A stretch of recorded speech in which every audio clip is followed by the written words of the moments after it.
자, 수업할까요? 자, 온라인 계신 분들 소리 들리시죠? 네, 감사합니다. 자, 수업할게요. 자, 오늘 아키텍처 할 거고요. 피드백 그 아침에는 확인 못 해봤는데 어제 확인했을 때 이렇게 돼 있었는데 축제 그 질문이었고 축제는 원래 좀 급하게 내시고 다음 주에 바로 그 여러분 내신 과제 중에 논문들 중에 일부를 골라서 소개하는 거를 진행하려고 그랬는데 그게 좀 시간이 좀 많이 너무 타이트한 것 같아가지고요. 조교님들도 또 여러 가지 일을 해야 돼가지고 중간에 그걸 하기 위해서. 그래서 발표하는 것 자체는 다음 주 안 하고 그 다음 주 하기로 했습니다. 그래서 다음 주는 그냥 수업을 할 거고요. 다만 여러분들 숙제는 이번 주 목요일까지 제출하시면 돼요. 목요일 2시까지니까 2시 전까지 제출해 주시면 됩니다. 지난 주말에 보니까 이미 한 10분 정도 제출하셨더라고요.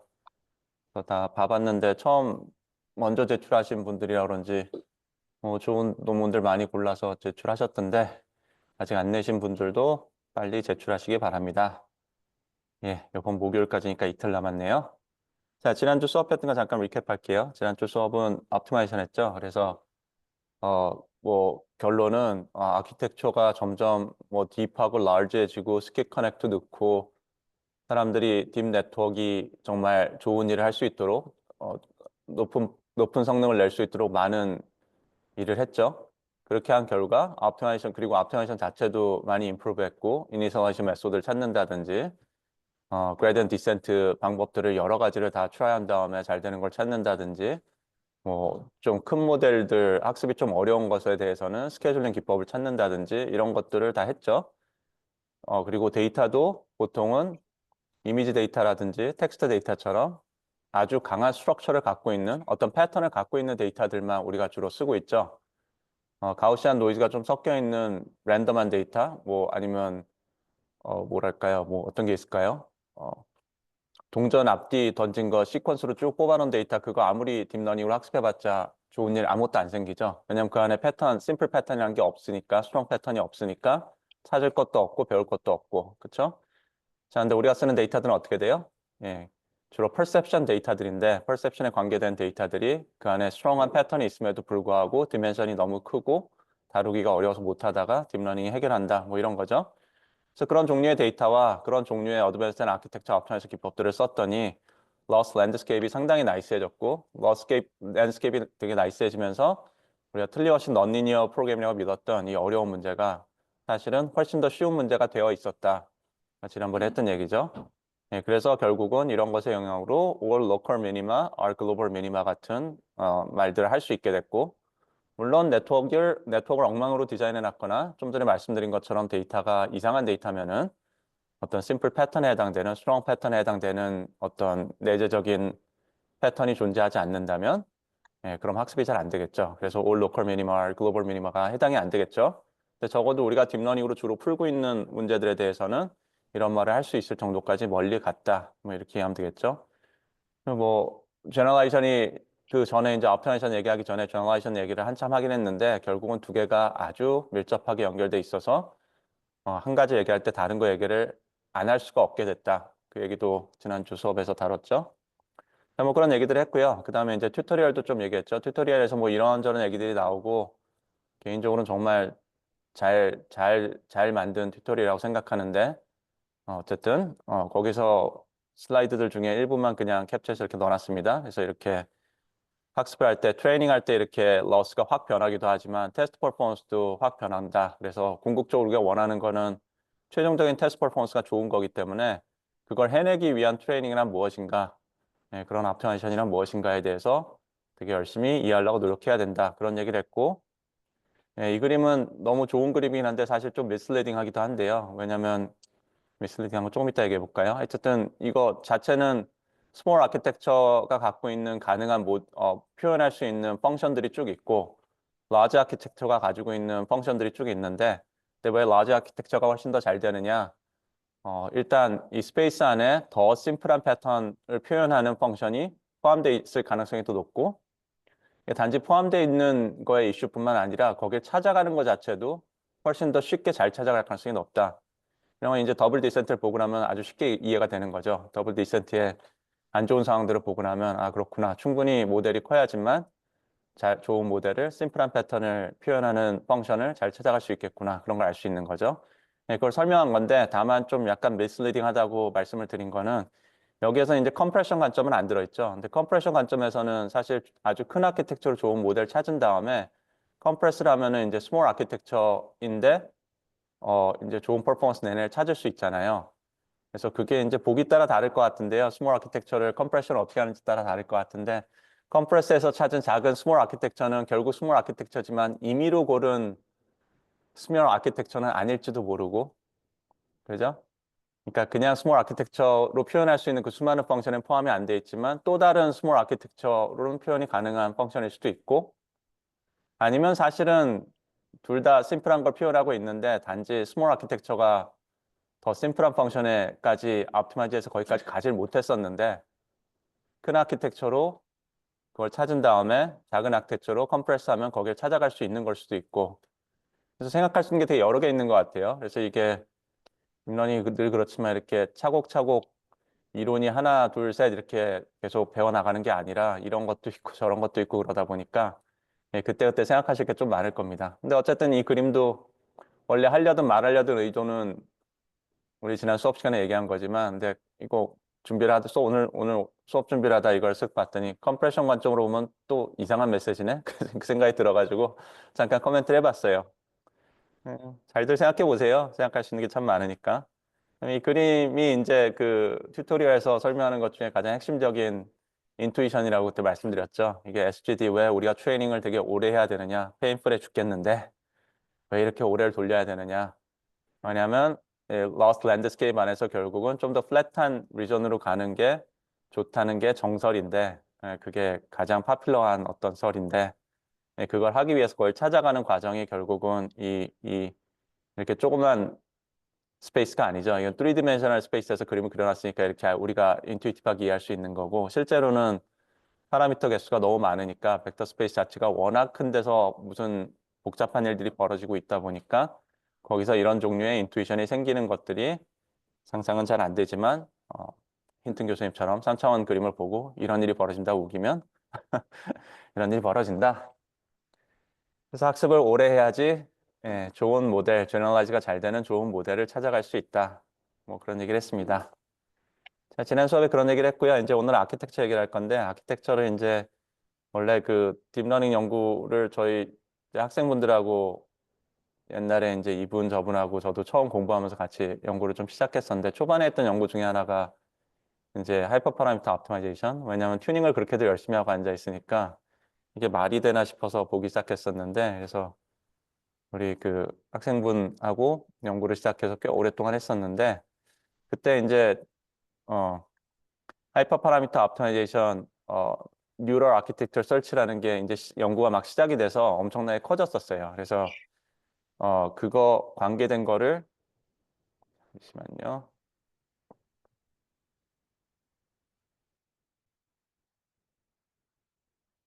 예, 늘 연구를 하고 있었다 보니까 그 슬라이드를 옛날에 다 이미 만들어 놨거든요. 그래서 만들어 놓고 강의도 여러 번 하고 그랬었는데 오랜만에 또 이 슬라이드를 펴놓고 봤더니 뭔가 좀 마음에 들지가 않아가지고 고치기 시작했습니다. 고치기 시작하다 보니까 점점 더 마음에 안 들어져가지고 시간은 꽤 많이 보냈는데 충분히 마음에 드는 건 안 나왔어요. 근데 어쨌든 약간 더 정리를 해서 오긴 했는데요. 오늘은 그래서 뉴럴 아키텍처 서치 그 메인 논문들은 오늘 안 다루고 그 전까지만 다룰 예정입니다. 어, 자, 좀 얘기를 해볼게요. 그래서 일단 하이퍼 파라미터라는 게 있죠. 하이퍼 파라미터라는 게 굳이 딥러닝 전부터도 있던 건데 딥러닝 이전에는 사실 하이퍼 파라미터라는 말을 그렇게 많이 들을 필요가 없었습니다.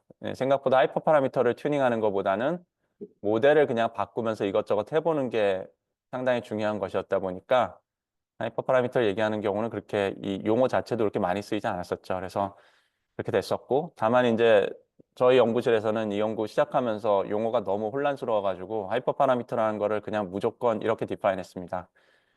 그러니까 이게 학계 공통적인 데피니션이 아니에요. 참고로 딥러닝 쪽에 용어들이 다좀 혼란스럽긴 한데요. 그때그때 이름이 막 바뀌고 또 좀 지나면 누가 또 새로 명명하고 그래가지고 그렇긴 한데 하이퍼 파라미터도 아주 깨끗하게 디파인 되어 있지는 않은데 적어도 저희 연구실에서는 이렇게 디파인 했습니다. 깨끗하게 만들려고.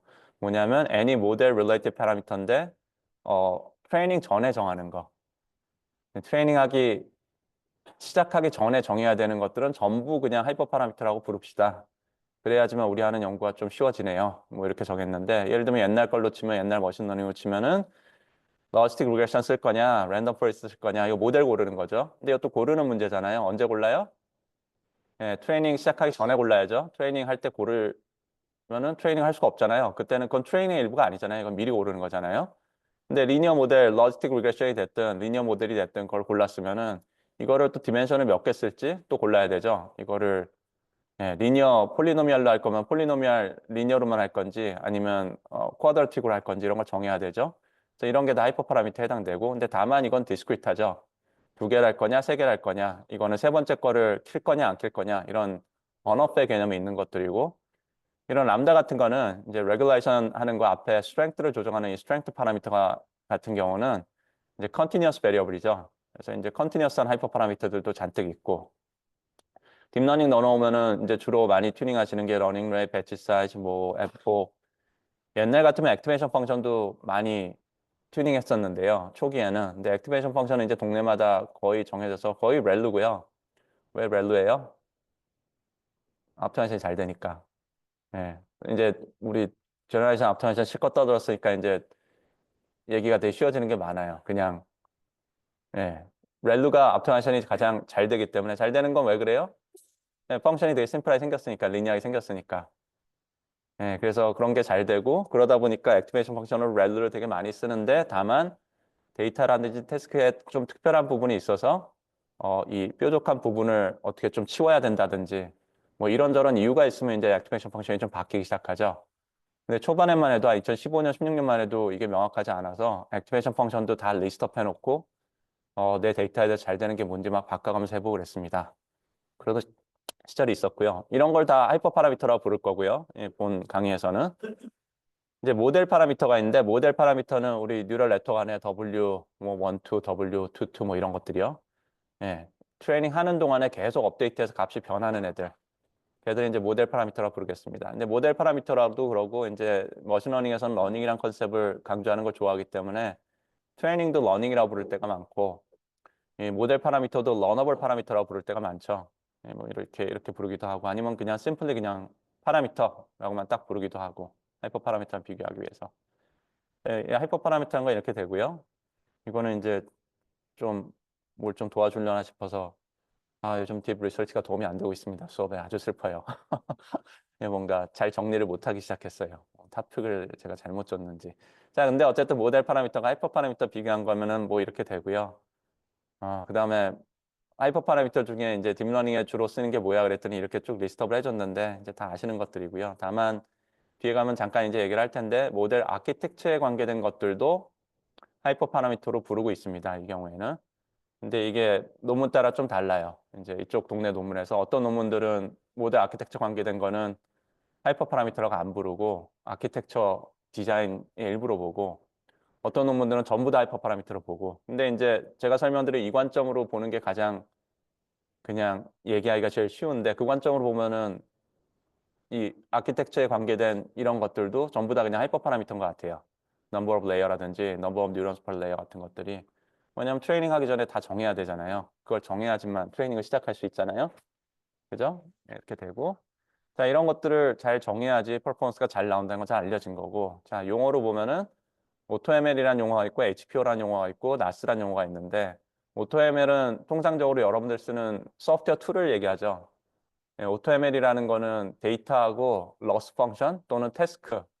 태스크라고 우리 보통 말하지만 태스크를 이제 코드가 받아들여서 뭘 하려고 그러면은 loss 펑션이 있어야 되죠. 그죠? 태스크 이퀄 loss 펑션이 되는 거죠. 그렇게 보면은. 그래서 loss하고 데이터를 주어졌을 때 네가 알아서 나 모델 못 써야 될지도 모르고 나 아무것도 안 할 거야. 그냥 데이터하고 loss 펑션만 내가 던져줄 테니까 나머지 네가 혼자 알아서 다 해. 라고 소프트한테 그걸 전해주면은 그 소프트웨어를 뭐라 불러요? 그걸 이제 AutoML이라고 부르죠. 그래서 얘는 이제 이 서비스를 전체 다 해주는 모델 같은 게 리스트가 이미 다 있고 뭘 트라이 해볼지에 대한 스트래티지도 다 있고 그걸 트라이하는 와중에 튜닝해야 될 게 있으면 알아서 튜닝도 하고 마지막에 앙상블 모델을 뱉어주는 게 성능에 큰 도움이 되는 것 같으면 알아서 앙상블 만들어가지고 이렇게 이렇게 했습니다 하고 보고해주고 이제 그게 AutoML에 해당되는 거고요. HPO라고 하는 거는 딥러닝 이전부터도 늘 있던 거거든요. 늘 뭔가 파라미터를 서치를 통해서 찾는다는 개념에 해당되는 문제들이 늘 있었습니다. 보통 걸 이제 블랙박스 옵티마이제이션이라고 부르는데 뭔가 숫자 값을 정하면은 파라미터들의 값을 정하면은 퍼포먼스가 얼마인지를 알려주는 블랙박스가 하나 있는데 근데 이제 파라미터 값을 계속 조정을 해서 퍼포먼스가 제일 잘 나오는 걸 찾아야 되는 거죠. 이걸 이제 블랙박스 옵티마이제이션이라고 그러는데 그 문제는 늘 있었거든요. 그 문제를 늘 풀어왔고요. 딥러닝 한참 이전부터. 그래서 그걸 이제 모델에 대해서 적용을 그 문제를 풀어야 될 때 모델의 하이퍼 파라미터를 정해야 될 때 이제 하이퍼 파라미터 옵티마이제이션 문제라고 부르고 딥러닝 전에도 있었고 이거의 좀 내로한 데피니션은 그래서 이제 아키텍처 부분은 이건 너무 딥러닝 스페시픽한 거니까 딥러닝 아키텍처 정말 디테일이니까 이건 빼고 나머지 것만 HPO로 부르자라는 관점이 있습니다. 러닝 레이트라든지 레귤레이션 파라미터라든지 레귤레이션 할지 안 할지 뭐 옵티마이제이션 스타티스틱 그레디언트 디센트 모멘텀 쓸지 안 쓸지 이런 것들만 HPO로 부르자라는 내로한 관점이 있고요. 브로드한 관점은 제가 아까 설명드린 것처럼 이 관점이 이제 브로드한 관점이겠죠. 이 뭐든지 다 모델까지 다 포함해서 뭐든지 트레이닝 전에 하는 정해야 되는 모든 거는 하이퍼 파라미터 보자라는 관점이 있고요. 그런데 말씀드렸듯이 HPO라는 용어는 이미 딥러닝 이전에 있던 용어거든요. 있던 분야예요, 이미. 이제 딥러닝 나오면서 훨씬 더 떴지만 이렇게 되고 HPO는 그래서 이제 HPO가 여러 가지를 그냥 블랙박스에서 파라미터 정하는 문제를 푸는 거를 전부 다 HPO라고 그러는데 다만 이제 딥러닝이랑 좀 연결지어 생각하면 러닝 레이트나 레귤레이션 이런 것들을 잘 생각해 보면은 typically narrow definition에 있는 이런 것들을 튜닝하는 것들은 HPO로 이걸 한다고 그럴 때 오토매틱하게 이걸 찾는다고 그럴 때 주로 우리는 이제 러닝 다이내믹스를 건들고 있는 겁니다. 우리 보통 튜닝이라서 퍼포먼스 마지막에 높이려고 우리 튜닝하는 거 있잖아요. 여러분들 뭘 하시든 간에 그거 그냥 튜닝이라고 부르는데 그게 정확하게 말하면 러닝 다이내믹스를 잘 찾고 있는 거고요. 아키텍처 건들면 정말 좋은 아키텍처를 찾거나 커패시티를 맞추거나 사이즈를 충분히 크게 하거나 뭐 여러 가지가 있지만은 그게 아닌 이런 것들을 튜닝하는 거는 이제 우리 지난 수업 시간에 얘기한 옵티마이제이션 관점이에요. 어떻게든 옵티마이제이션이 잘 돼서 최종적으로 도달하는 모델이 러너블 파라미터들의 그 값들이 좋은 지점에 도달하도록 하려는 노력이죠. 근데 뭐 계속 얘기했지만은 그거 어떻게 되는지 기준이 있어요? 없거든요. 해봐야 돼요. 해봐야 되고 익스피리언스고 나울리지고 근데 이게 딥러닝으로 넘어오면서 너무 안타까운 게 딥러닝 이전에는 뭔가 사람들이 이해할 수 있는 것들을 모델을 디자인할 때 열심히 넣었고요. 그렇기 때문에 그걸 이용해서 여러 가지 생각을 할 수 있었는데 딥러닝으로 넘어오면서부터는 그걸 없애는 게 목표거든요. 인간이 관여하는 부분, 인간의 나울리지 사용하는 부분. 그걸 안 하고도 잘 돼야 되는 게 머신러닝의 목표고 인간이 관여 안 하고도 스스로 해내야 되는 거고 그래야 AI인 거고 그렇게 하기 위해서 모델이 되게 커졌고 모델이 일단 커지고 나니까 인간이 관여할 부분이 점점 줄어들기 시작하고 대신 무슨 일이 생겨요? 튜닝할 부분들이 점점 늘어나죠. 튜닝하는 부분에 있어서 우리가 갖고 있는 knowledge로 설명을 못 하는데 이거 값을 왜 이렇게 바꿔야 되는지 설명을 잘 못 하겠는데 그걸 해야지만 성능이 오르는 건 잘 알겠거든요. 그래서 인간 입장에서는 모델 자체도 익스플레이너블하지 않지만은 모델을 학습시키는 과정에 우리가 하는 일들도 상당히 익스플레이너빌티가 떨어지기 시작했습니다. 완전히 세상이 바뀌었어요. 이게 딥러닝 넘어오면서. 자, 그런 얘기를 했는데, 자, 어쨌든 얘기가 좀 샜는데요. 러닝 다이내믹스 써놨는데, 러닝 다이내믹스라는 용어 자체는 사람들이 잘 안 쓰는 용어고요. 그냥 저 같은 경우는 연구 초반에 많이 쓰던 용어여서 아직도 쓰고 있는데, 이게 결국은 지난 몇 주 동안 얘기한 제너레이션, 옵티마이제이션과 관련된 것들이다라고 생각하시면 됩니다.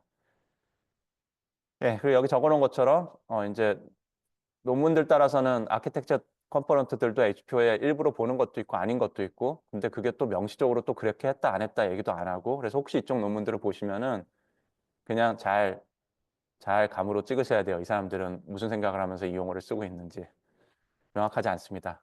자, 이렇게 되고 이제 세 번째가 뉴럴 아키텍처 설치죠. 이제 뉴럴 네트워크가 생겨서 뉴럴이죠. 네, 뉴럴 아키텍처, 뉴럴 네트워크가 딥 뉴럴 네트워크가 뜨면서 용어 면에서 사람들이 정말 열심히 쓰기 시작한 용어가 뉴럴이죠.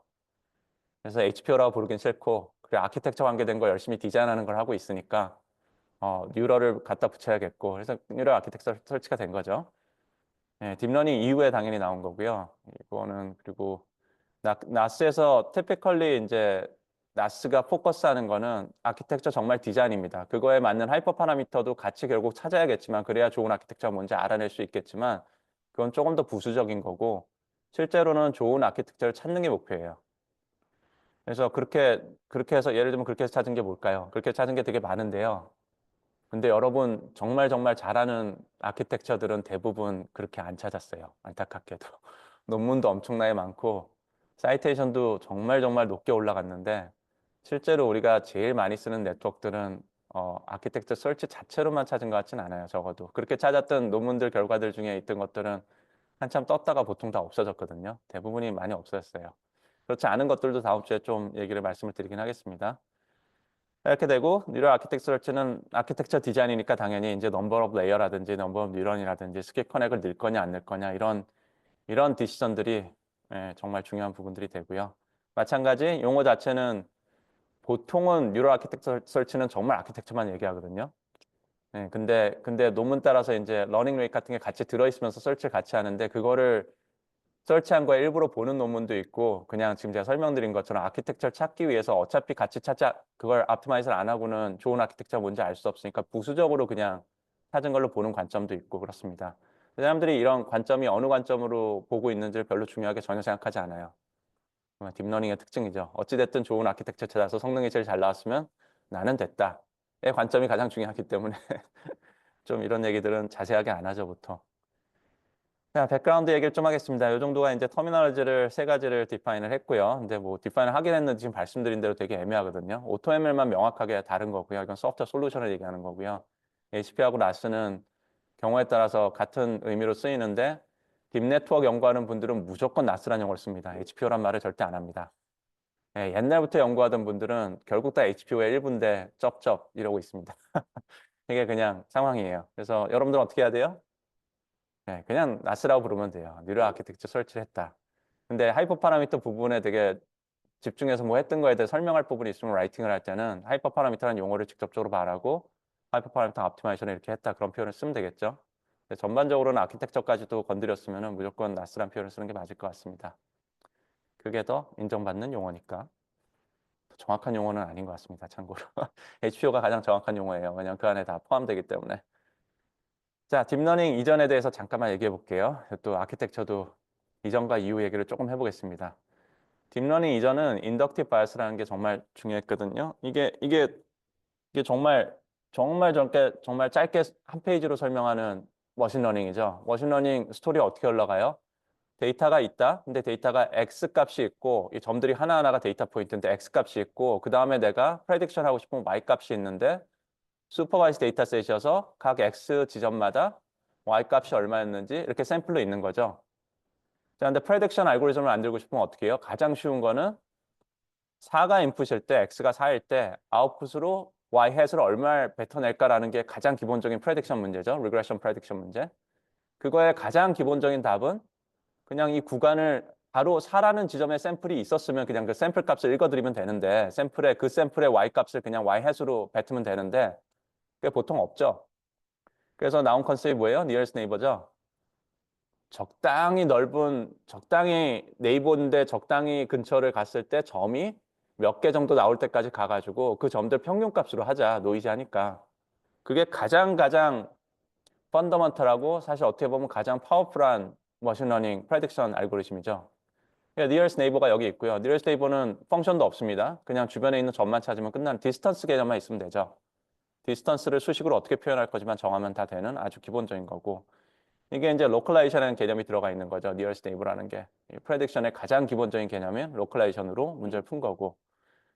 근데 이제 머신러닝 스토리가 어떻게 올라가요? 가장 nearest neighbor를 왜 못 쓰느냐 설명이 이제 가장 또 핵심적인 거죠. 이거는 이제 curse of dimensionality죠.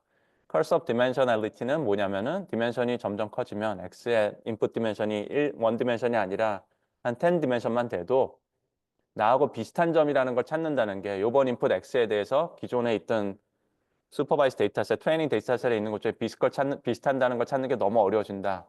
왜냐면 10개 디멘션이 있으면 각각에 대해서 다 비슷해야 되니까 엔드가 돼버리죠. 그죠? 근데 각각에 대해서 다 비슷할 확률이 점점 떨어지기 시작하니까 결론은 뭐예요? 샘플이 정말 정말 많아야 돼요. 점점 익스포넨셜하게 많은 샘플이 있지 않으면은 내 임의로 고른 X에 대해서 주변에 있는 점을 찾을 수가 없게 돼요. 뭐 그림도 있는데 이거는 다 아시죠? 이거 모르시면은 큰일 납니다. 그래서 curse of dimensionality라는 개념이 있어가지고 그래서 이거를 극복하는 게 이제 트래디셔널 클래시컬 머신러닝의 전부죠. 이걸 어떻게 극복할까? 네, curse of dimensionality를. 네, 극복을 어떻게 해요? 가장 쉬운 방법은 파라메트릭 모델이죠. 파라메트릭 모델이라는 거는 특징이 뭐예요? 예를 들면 내가 점이 샘플이 슈퍼바이즈 데이터셋의 점이 1000개가 있으면은 내 파라메트릭 모델을 만드는데 파라메트릭 모델에 파라미터가 10개밖에 없다고 치면은 점의 개수, 슈퍼바이즈 데이터의 트레이닝에 사용할 점의 개수는 1000개나 있는데 그걸로 내가 정해야 되는 내 모델의 파라미터 값은 10개밖에 없잖아요. 그러니까 충분히 리던던트하게 많은 샘플이 있는 거잖아요. 비율로 생각하면. 그죠? 그러면은 내 파라미터 값들은 노이즈하지 않고 적절한 값들을 찾을 수 있겠죠. 그래서 이제 파라미틱 모델하는 가장 핵심적인 이유죠. 파라미터 숫자를 샘플 숫자보다 훨씬 작게 해가지고 그 파라미터를 값을 계산하는 과정에서 너무 노이즈하거나 너무 플렉서블한 결과가 나오지 않도록 만드는 것. 그렇게 하는 건데 그래서 그것까지는 너무 좋은데 그 다음에 바로 생긴 문제가 뭐예요? 네, 파라미터 10개짜리 모델 펑션 우리가 쓸 수 있는 게 끝도 없이 많은데 그중에 뭘 쓰지? 라는 문제가 생긴 거죠. 이제 샘플 문제는 컬스 오브 디멘전의 문제는 해결했는데 대신 어떻게 되냐면은 우리 이걸로 치면은 펑션 스페이스 문제가 생긴 거죠. 이 스몰 아키텍처로 치면은 이걸 하필이면은 여기다 가두는 모델로 할 건지 여기 요 근처를 가두는 걸로 할 건지 저쪽을 가두는 거 할 건지 이걸 인간이 고르게 돼 버렸죠. 클래시컬 머신러닝의 가장 다운사이드죠. 네, 그걸 해결한 게 딥러닝이고.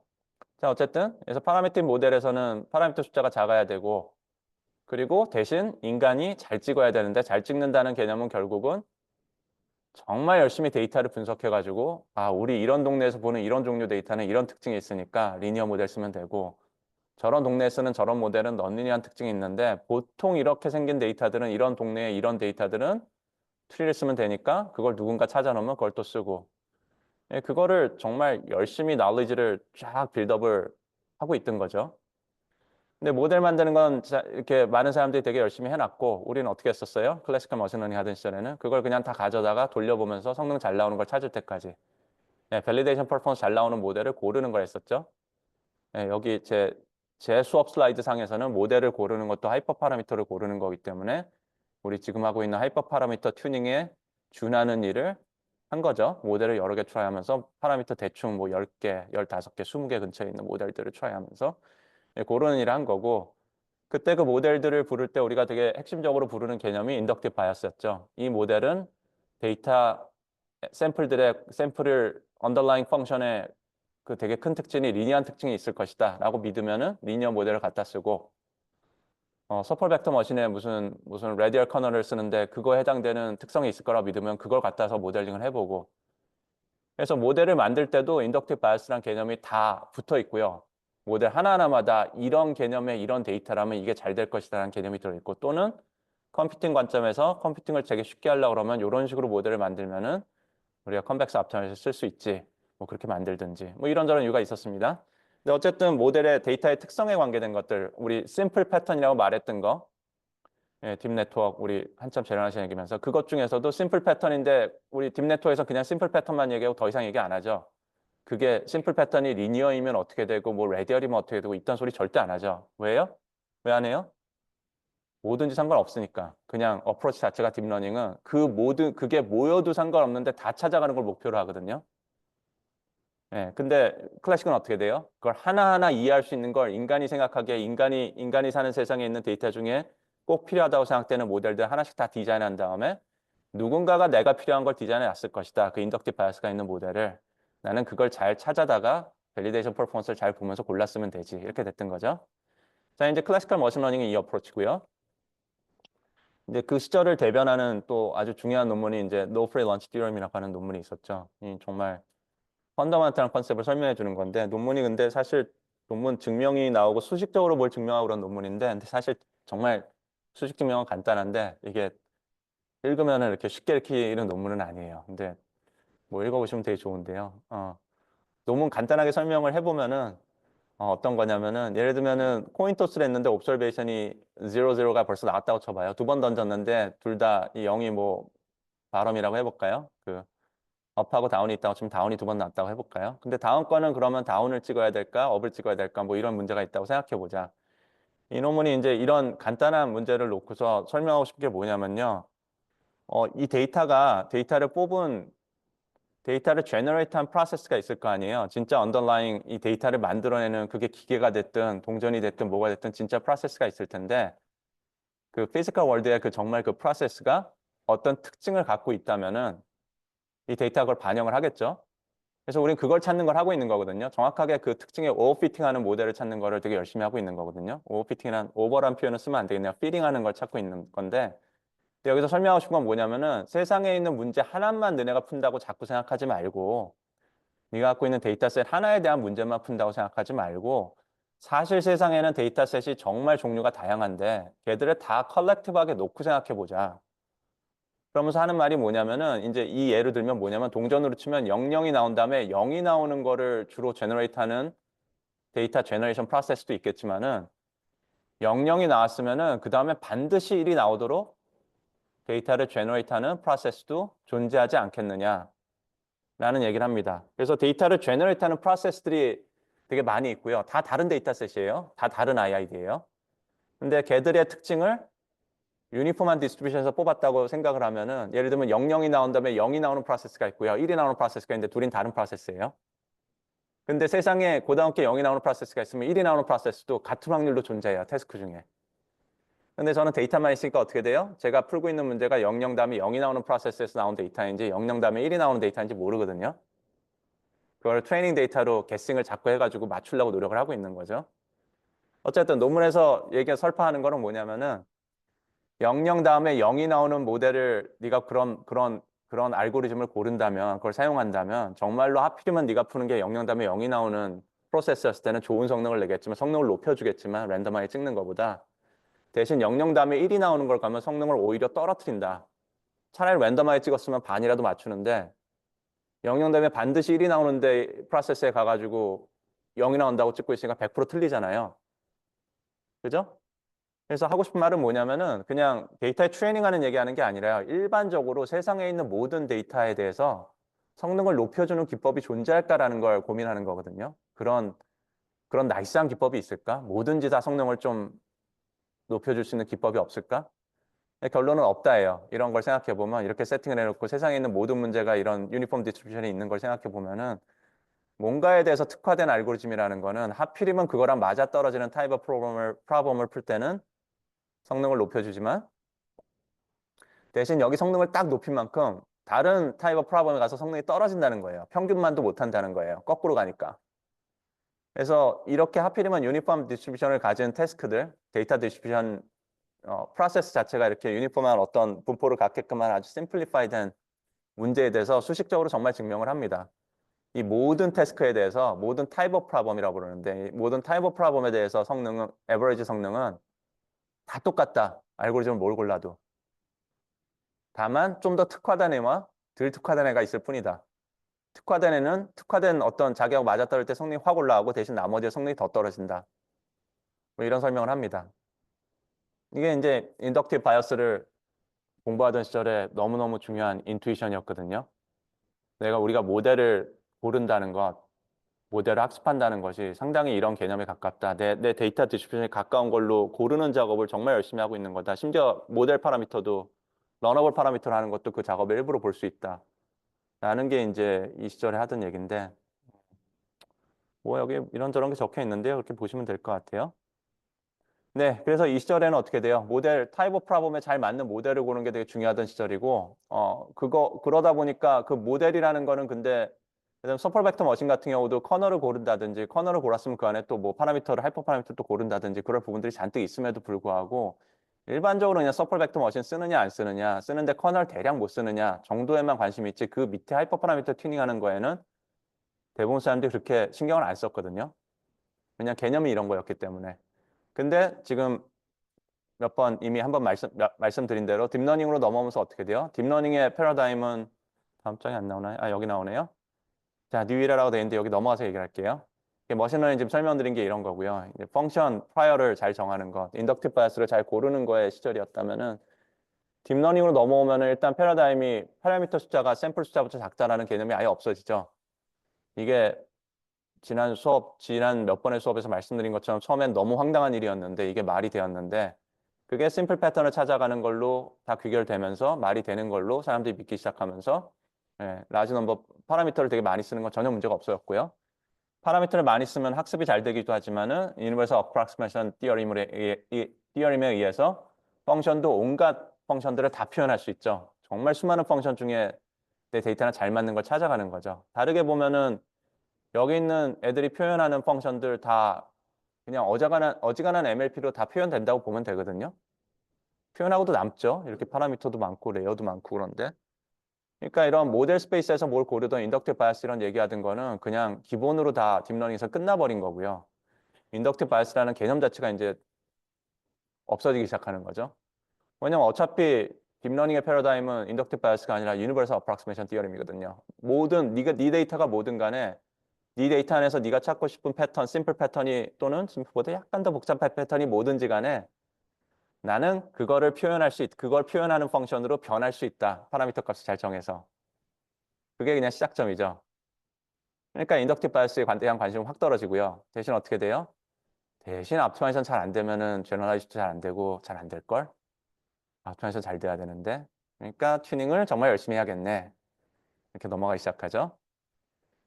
자, 그래서 아키텍처 디자인이라는 것도 그래서 여기 써놓은 것처럼 딥러닝에서 아키텍처 디자인이라는 거는 인덕티브 바이어스에 해당되는 개념도 아주 하이 레벨에서 되게 중요한 것들이 살아있긴 하지만은 적어도 옛날 시절에 비해서는 훨씬 없어지는 추세로 가는 게 목표였고 정말로 없어져 가고 있는 중이고 아직은 그래도 좀 남아있는 상황인데 트랜스포머로 다 통일이 되지 않을까라는 얘기가 있었는데 트랜스포머를 제외한 아키텍처를 정말 안 쓰는 세상이 왔다면은 정말 이제 인덕티브 바이어스는 완전히 끝난 거라고 말할 수 있을 텐데요.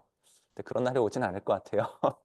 이유가 뭐가 됐든 간에 이렇게 되고 그래서 컨셉이 좀 다른데 옛날에 이 모델을 디자인할 때는 인덕티브 바이어스를 인간이 꽂아주는 그거에 맞는 걸 디자인하는 게 상당히 핵심적인 개념이었다고 치면은 여기서는 그런 인덕티브 바이어스의 개념도 일부 있지만 그거보다는 지난 몇 번의 수업에서 계속 얘기했던 제너레이션 퍼포먼스를 어떻게 하면 잘 나오게 할 거냐, 어떻게 하면 옵티마이제이션이 성공적으로 큰 노력을 안 들이고도 열심히 튜닝 안 하고도 잘 되게 할 거냐라는 관점이 강하게 녹아 있습니다. 예, 예, 그렇게 되고 근데 여러분들은 어떻게 돼요? 여러분들은 보통 아키텍처를 직접 디자인을 잘 안 하죠? 네, 몇 수업 전에 한번 말씀드렸지만은 코어 AI 쪽 연구하시면 정말 아키텍처 디자인할 일이 거의 없으실 거고요. 왜냐하면 한동안은 그래도 디자인을 했었는데 지금은 이제 무조건 있는 것 중에 갖다 써도 될 만큼 좋은 게 많이 있고 하고 싶은 거에 맞춰서 갖다 쓸 게 이미 다 예제들이 다 있고 뿐만 아니라 내가 디자인해서 좋은 걸 찾는 게 너무 어려워졌어요. 너무 좋은 걸 많이 찾아놔서. 그렇게 되고 대신 여러분들 푸는 데이터가 오히려 딥러닝으로 풀기에는 그러니까 텍스트 데이터, 이미지 데이터 이런 거에 비해서는 패턴이 되게 약한 심플 패턴이라는 게 결국 있을지도 모르겠지만 그 패턴이 좀 더 약하고 좀 더 스테이티스틱한 프로퍼티, 가우시안 노이즈라든지 이런 것들이 더 중요한 역할을 하고 있는 데이터를 딥러닝 메인 코어 쪽이 아니라 다른 여러분들 연구 도메인에서 문제를 풀고 있다고 하면은 아키텍처를 디자인할 필요가 있을지도 모릅니다. 작은 걸 써야 돼서 그럴 수도 있고 어차피 다 잘 안 되다 보니까 그냥 적당히 이렇게 바꿔보는 걸 좀 해봐야 되는데 내 데이터에 맞춰서 그냥 있는 거 가져다 쓴 거보다는 그래도 해보는 게 좀 나을 때도 있긴 해요. 근데 요즘은 근데 그것도 한동안 그렇게 가다 그것도 요즘은 잘 안 하는 것 같긴 한데요. 그나마 그 동네에선 조금 디자인을 했다. 아키텍처를 조금 디자인했다. 그 정도 말씀드릴 수 있을 것 같고. 자, 그렇게 해서 어떻게 돼요? 아키텍처 디자인을 안 하면 우리는 결국 튜닝에 상당히 많은 시간을 보냅니다. 이렇게 되고요. 또 무슨 얘기를 할까요? 매스메리컬 엔지니어링 머신 딥러닝이 있는데 예, 이것도 조금만 얘기를 해볼까요? 요거는 좀 논문 쓰는 입장에서 좀 잘 얘기 안 하는 건데 다들 그거 뭐 맞는 얘기인지 잘 모르겠어요. 이것도 저 혼자 하는 생각이라 맞는 얘기인지는 모르겠지만 한번 들어보시면 좋을 것 같아서 가져왔습니다. 자, 이게 우리가 매스메리컬 엔지니어링에서 매스를 써가지고 문제를 풀던 엔지니어링 문제 풀던 동네에서는 상당히 리고러스하게 풀어야 되고 프로브를 해야 되고 프로브가 일단 끝나면 그거는 이제 무조건 뭐뭐는 된다는 걸 아니까 갖다 쓸 때마다 그게 된다는 걸 알고 마음 편하게 갖다 쓰고 이게 기본적인 어프로치고요. 그러다 보니까 어떻게 돼요? 뉴 파인딩이 자주 나오진 않아요. 뉴 파인딩이라는 거는 아주 concrete한 결과라는 거거든요. 어디에든 갖다 쓸 수 있고 거기서 딱 설명했던 게 항상 맞아떨어지는 mathematical하게 correct한 거라는 뜻이기 때문에 infrequent하게 나왔죠. 근데 2012년 이후부터는 이나마도 이제 또 이걸 연구하는 사람 자체가 이제 옛날 비해서는 좀 줄어들기 시작하면서 적어도 아주 큰 파인딩이라고 말할 만한 결과들은 이제 좀 많이 줄어들기 시작하는 것 같아요. 연구자들이 다 오른쪽으로 넘어갔으니까 머신러닝 딥러닝으로.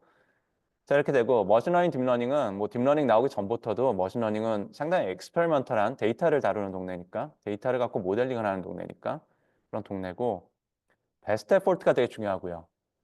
이 부분이 이제 좀 얘기하고 싶은 건데 이게 증명을 해가지고 내가 어치브할 수 있는 퍼포먼스가 에러 레이스로 딱 0.3입니다. 그게 제가 할 수 있는 베스트인 게 이론적으로 증명이 되는데 제가 0.31까지 갔네요. 이렇게 말하는 동네가 아니거든요. 그냥 성능 좋아질 때까지 계속 하다가 그게 더 이상 안 좋아지면 누가 아무리 열심히 해도 더 이상 안 좋아지면 아 이제 끝났나 보다. 이 데이터의 한계는 성능의 한계는 여긴가 보다. 이렇게 믿는 동네거든요. 예, 그런 동네에서 이 연구 방법론의 기본은 뭐냐면은 그냥 자꾸 성능을 높이는 거예요.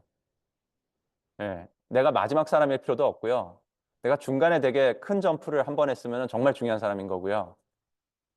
마지막이든 초반이든 조금만 점프를 했으면 살짝만 바꿔주면 저는 안 중요한 사람이에요. 왜냐면 전체 이만큼 올라가는 걸 할 건데 초반에 한 사람이 유리하죠. 초반에 큰 점프를 할 기회가 더 많을 테니까.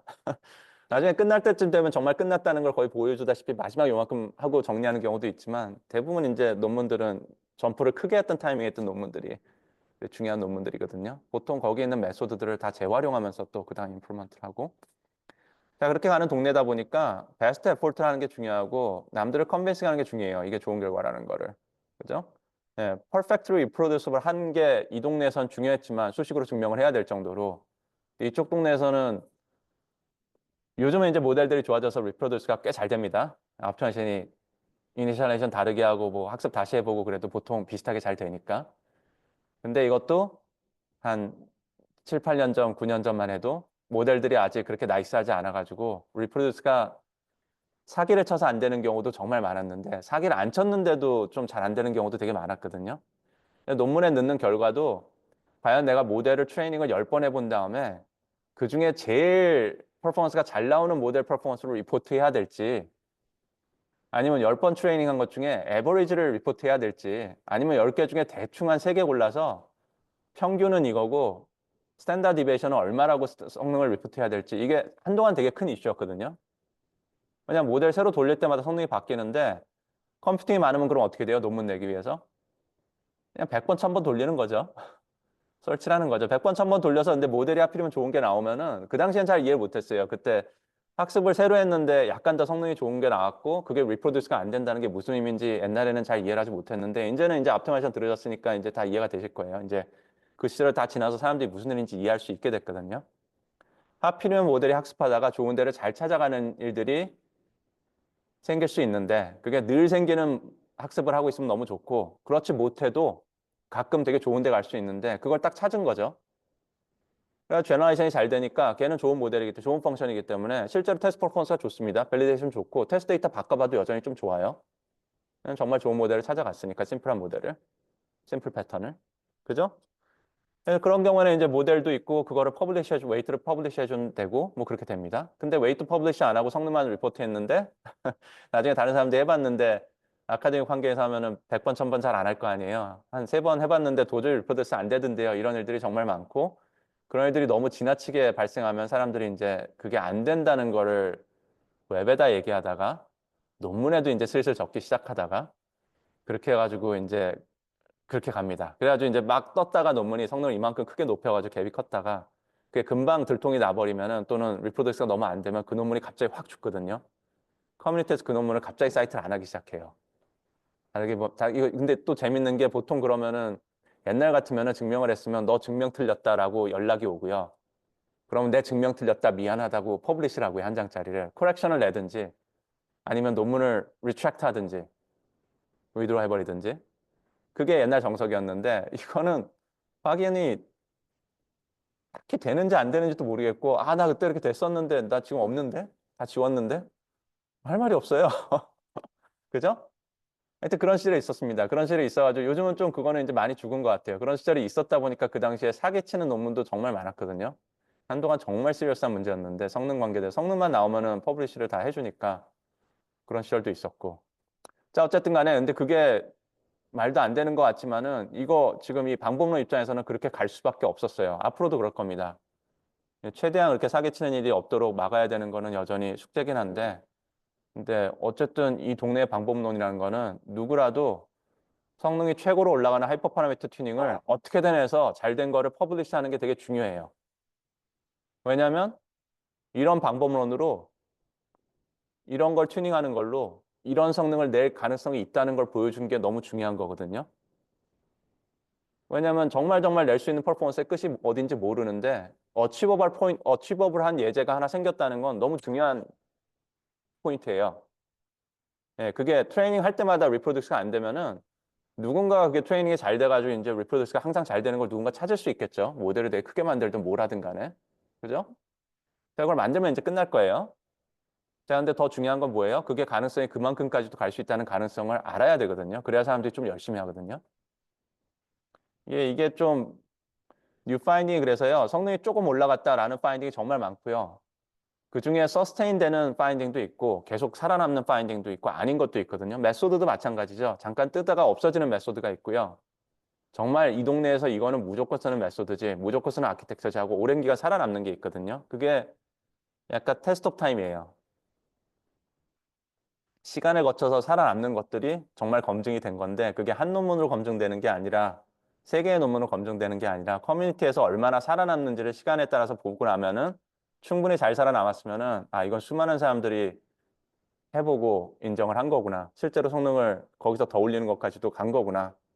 인정. 이렇게 되는 거고 논문은 막 성능 엄청 올라가고 시끄럽고 그랬는데 1년 지났더니 갑자기 사람들이 다 아무도 얘기를 안 하기 시작한다. 검증 실패. 뭔가 잘못됐음. 이제 없어지는 거예요. 그래서 이게 여러분들은 개인으로서 논문을 내야 되니까 내 논문이 되느냐 안 되느냐가 너무 중요한데요. 그 관점으로 봤을 때 정말 중요한 거는 어떻게든 튜닝을 하든 뭘 하든 맥스 퍼포먼스를 보여주는 게 너무 중요한 거고요. 커뮤니티에서 할 일은 뭐냐면 이거는 이제 나도 그거의 일부지만서도 그러니까 사기가 안 되도록 정말 조심해야 되긴 하지만 내가 왜 그런 성능 나오는 거를 말도 안 되는 사기가 아니면 퍼블리시를 해야 되느냐. 예, 그걸 통해서 컬렉티브하게 커뮤니티는 그게 정말 항상 할 수 있는 대로 옮겨가고 있으니까. 그게 그렇게 가는 겁니다. 그래서 뭐라고 돼 있죠?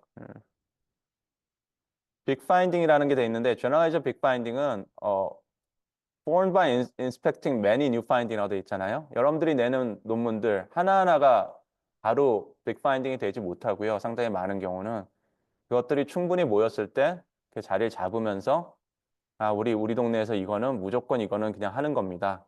하고 정리가 되면은 이제 이 동네로 치면 증명에 해당되는 게 끝나는 거죠. 왼쪽 동네에 치면. 이게 동네에 흘러가는 방식입니다. 근데 이거를 왜 굳이 제가 이렇게 구질구질 설명을 하고 앉아 있냐면은 여러분 논문 쓸 때 이게 되게 큰 챌린지거든요. 내가 과연 논문에서 성능을 높이는 부분에 대해서 얼만큼까지 하는 게 해야 되는가? 첫 번째 너무 힘든데 이걸 어디까지 해야 되는가? 첫 번째. 두 번째 내가 그런 식으로 성능을 높였을 때 이게 사기가 아닌가? 나는 에틱스 문제가 없는 것인가? 이게 개인으로서 가질 수밖에 없는 질문인데 제 생각의 대답은 에틱스 문제는 없어요. 뭐 스테이트먼트를 이상하게만 안 했으면 또는 정말 말도 안 되게 막 5천 번 돌려야 한 번 나오는 겨우겨우 한 번 나오는 성능을 리포트하는 게 아니라면 여러분들이 튜닝도 되게 열심히 하고 그 튜닝 다 했는데 파이널라이즈 된 하이퍼 파라미터를 가지고 트레이닝 한 3번 정도 한 것 중에 잘 나오는 걸로 리포팅을 했다. 근데 성능 차이가 3개가 막 되게 심하다 그러면 그걸 리포팅 해야 됩니다. 성능 테이블에 베리언스가 있는 상황이라는 걸 리포팅을 해야 돼요. 또는 말을 해줘야 돼요. 밑에. 3번 트레이닝한 것 중에 제일 잘 나온 거를 일단 넣긴 했다. 이런 말을 써줘야 됩니다. 물론 공격당할 겁니다. 리뷰한테. 공격당하기 싫으면은 억셉트 된 다음에 넣으세요. 아니면 어펜딕스에다가 잘 써놓으세요. 임플리먼테이션 디테일에. 그러면 정말 정말 나중에 후학들이 이걸 검증하는 사람들 입장에서는 그걸 보면서 무슨 상황인지 정확하게 파악하고 시간을 낭비하지 않을 테니까.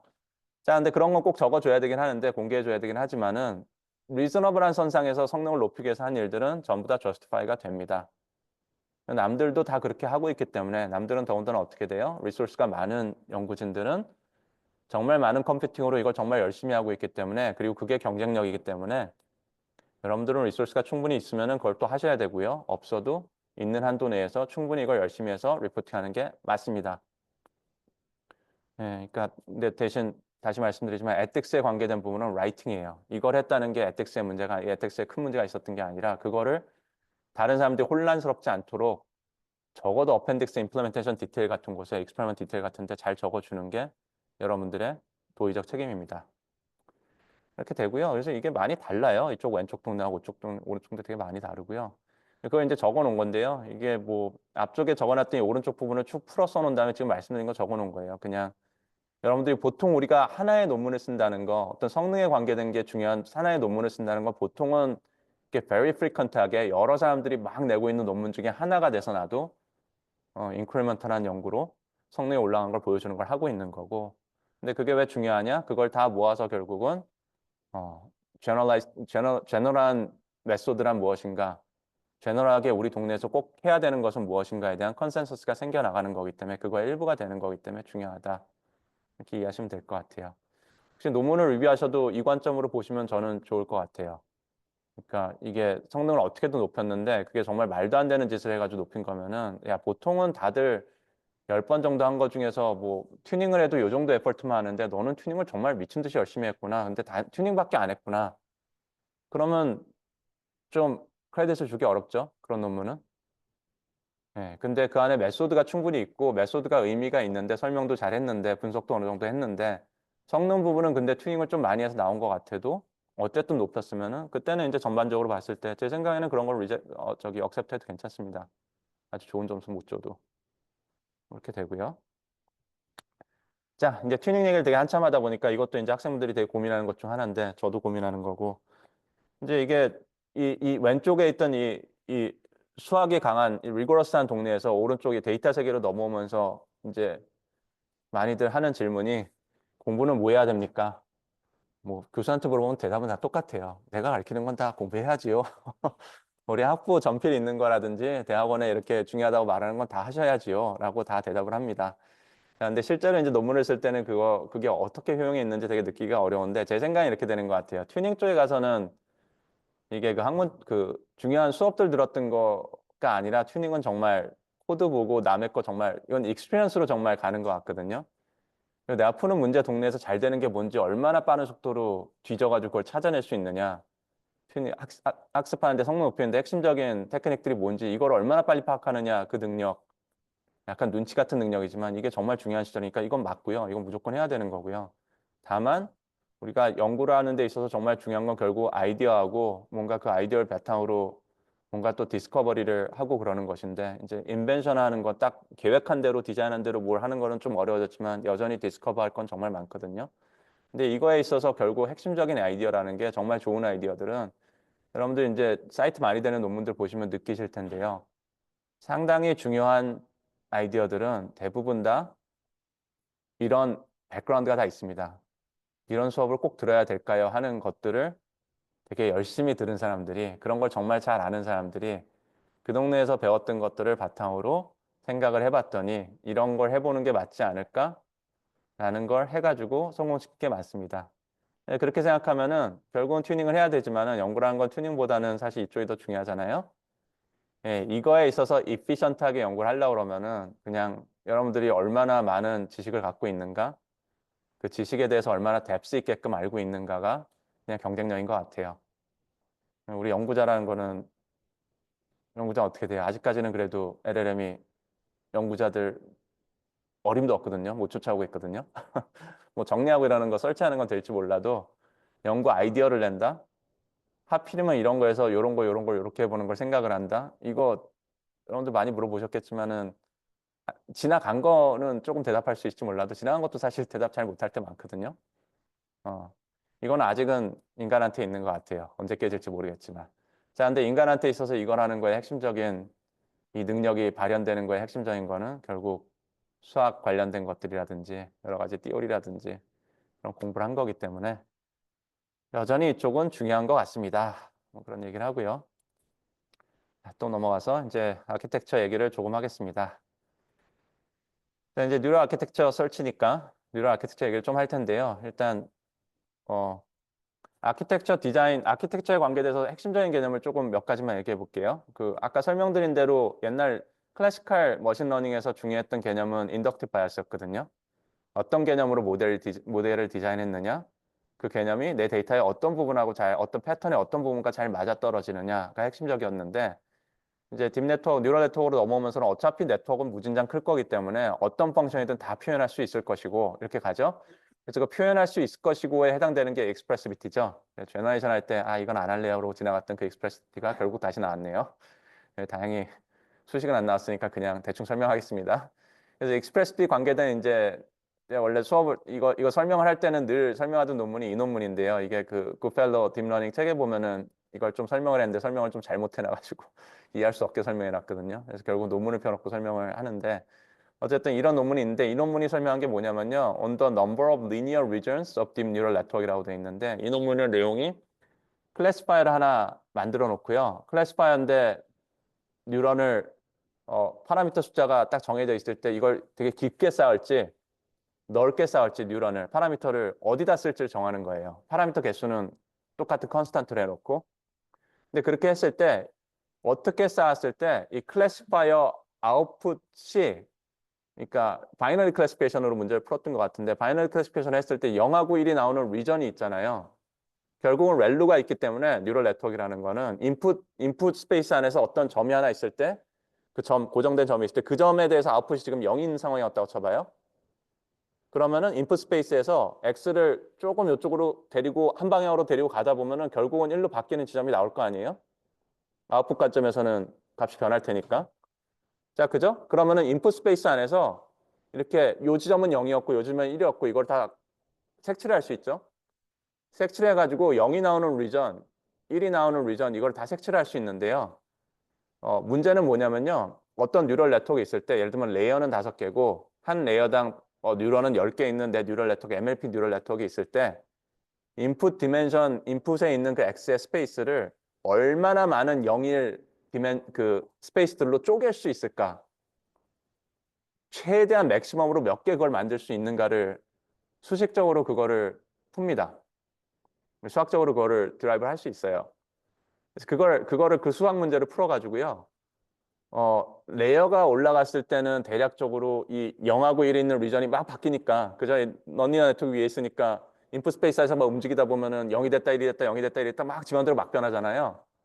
근데 이렇게 막 바운더리가 딱 있을 테니까 바운더리에 딱 0이 있는 공간이 하나 있고 컨티뉴어스한 공간이 하나 있고 그 옆에 이제 1인 공간들이 쭉 둘러싸고 있을 거고, 자, 그런 공간들의 개수를 쪼갰을 때 그게 몇 개가 되는지를 세 가지고 봤을 때 딥하게 쌓으면 그 개수가 어떤 공식으로 늘어나는지, 아마 제 기억에 익스포넨셜이 늘어났던 것 같은데, 딥하게 쌓으면은 그 수식이 어떻게 생겼는지 봐요. 그래서 딥하게 쌓으면은 그 영일 공간의 개수를 늘리는 게 정말 엄청나게 빠른 속도로 늘릴 수가 있고요. 와이드하게 쌓으면은 그렇게 안 돼요. 그래서 이 논문이 보여준 게 뭐냐면은 훨씬 더 그게 익스프레시비티거든요. 얼마나 복잡한 걸 표현할 수 있는가. 우리 저기 폴리노미얼 리그레션을 생각하면은 리니어 모델링을 생각하면은 폴리노미얼 펑션에서 몇 차 함수를 쓸 거냐가 플렉서블리티잖아요. 그게 디그리 오브 프리덤이고. 근데 여기서는 그거를 할 수가 없으니까 폴리노미얼 펑션 같은 게 아니니까 인풋 스페이스를 얼마나 잘게 쪼갤 수 있는가를 디그리 오브 프리덤으로 보는 거거든요. 그걸 많이 하면 많이 할 수 있을수록 훨씬 더 복잡한 걸 표현할 수 있을 테니까 펑션으로. 그죠? 그거를 펑션 익스프레시비티라고 그러고요. 그래서 그거를 풀어가지고 딥할수록 좋다. 내가 파라미터를 뭔가 이유가 있어서 파라미터 숫자를 제한된 숫자로 할 거라면은 딥한 게 비교도 안 되게 훨씬 복잡한 펑션을 표현할 수 있다라는 거를 보여준 논문입니다. 그래서 그 논문이 있고요. 그 논문이 이제 초반 논문이고, 이제 그 뒤에 나온 논문들은 그래서 딥한 게 좋다는 걸 보여준 딥뉴럴 네트워크가 된 거를 설명하려고 하는 논문들이죠. 이렇게 된 거고. 그래서 Expressive Power of Deep Neural Network 해가지고 이것도 그 같은 계열 논문입니다. 이런 논문이 한 3개 정도 제 기억에 나왔던 것 같은데, 그 중에 이건 또 다른 거고. 그 다음에 이제 그 시기쯤에 나왔던 게 실험적으로 이제 스캣 커넥 같은 거를 연결한 다음에 딥 네트워크를 100레어까지도 학습을 시킬 수 있었다. 이런 논문들이 나오면서 이제 엄청나게 초반에 시끄러웠죠. 100레어? 이게 말이 돼? 그게 학습이 된다고? 예, 근데 그거에 이제 뭐라 그럴까, 그렇게 깊게 쌓는 게 의미 있는 일이라는 거에 이제 근거가 되는 게 이제 이런 논문들이죠. 그래서 뉴럴 네트워크 아키텍처 디자인을 생각할 때 익스프레시비티가 상당히 중요한 부분인데 사실 뭐 별게 없어요. 그냥 깊게 쌓으면 좋다 정도가 어, 연구 결과고 그게 너무 놀랍게 좋다 정도인 것 같고요. 그 다음으로 좀 생각해야 되는 아키텍처에서 되게 중요한 컨셉이 뭐냐면은 지난번에도 한번 말씀드렸지만 컴퓨테이셔널 이피션시거든요. MLP는 정말 컴퓨테이션이 컴플렉스가 높습니다. 그죠? 왜냐면은 뉴런이 100개면은 100의 제곱개만큼의 파라미터가 있잖아요. 요래에서 고래 올라갈 때 매트릭스를 넣어야 되니까 100 바이 100짜리 매트릭스가 들어가니까. 그죠? 파라미터가 너무 많은데 그래서 그중에서 아주 일부만 쓰자. 스파스하게 쓰자. 그리고 같은 값을 반복적으로 쓰자. 그게 CNN이죠. 그래서 컴퓨테이셔널 관점에서 워낙 파라미터 개수를 줄였기 때문에 정말 말도 안 되게 줄였기 때문에 대신 그걸 어디다 써요? 딥하게 쌓는 데 쓰죠. MLP로 100레이어 쌓아가지고 뭐 논문 안 쓰거든요. 근데 CNN은 초반에 100레이어, 200레이어 막 다 해봤습니다. 왜? CNN이면 할 수 있으니까. 파라미터가 적으니까. 근데 이제 CNN이 초반에 선고했던 되게 중요한 이유인데 뭐 이제 인덕티브 바이어스, CNN의 인덕티브 바이어스도 있습니다만 어쨌든 컴퓨테이셔널 관점이 정말 중요하고 RNN도 어떻게 돼요? RNN도 시퀀셜 데이터에 대해서 모델링을 하는 건데 시퀀셜 데이터를 오른쪽으로 계속 시퀀스가 계속 들어오니까 끝도 없이 들어오는 게 RNN이니까 그걸 하는데 옛날에 들어왔던 거에 관계돼서 요번 계산하는 것도 파라미터를 다 붙여놓으면은 파라미터가 계속 증가하죠. 계속 길어지니까 시퀀스는. 그럼 파라미터가 저 뒤에 있는 것까지 계속 새로 생긴다고 치면은 너무 커지죠. 모델이 너무 복잡해요. 파라미터가 그렇게까지 증가하면 안 돼요. 그래서 만든 게 뭐예요? 아래는 그냥 기존에 있던 모든 정보는 과거에 있던 모든 정보를 정리해서 정리를 어떻게 한 건지 나는 설명도 못 하겠지만 explainable 하지 않은 interpretable 하지 않은 임베딩으로 결국 남지만은 RNN의 히든 스테이트에 남아있는 그 임베딩, 그 representation이 내가 필요한 정보를 반드시 남겨줬을 것이다. 내가 학습을 잘한다면 라는 믿음하에 만든 게 RNN이죠. 그래서 이제 히든 스테이트, 마르코프에 관계된 개념부터 시작해가지고 히든 스테이트에 있어서 그것만 끌고 다니는 게 이제 RNN인 거고. 트랜스포머 지난번에 잠시 말씀드렸지만 다른 수업에서 트랜스포머의 핵심은 뭐예요? 인풋 토큰 전부 다 쳐다보고 있죠. 그죠? 이제 RNN의 한계를 극복한 거죠. RNN은 과거에 있던 거를 직접 인풋을 못 쳐다보거든요. 히든 스테이트에 잘 남아있으면 다행인데 내가 필요한 형식으로 잘 못 남아있으면 그냥 날리는 거거든요.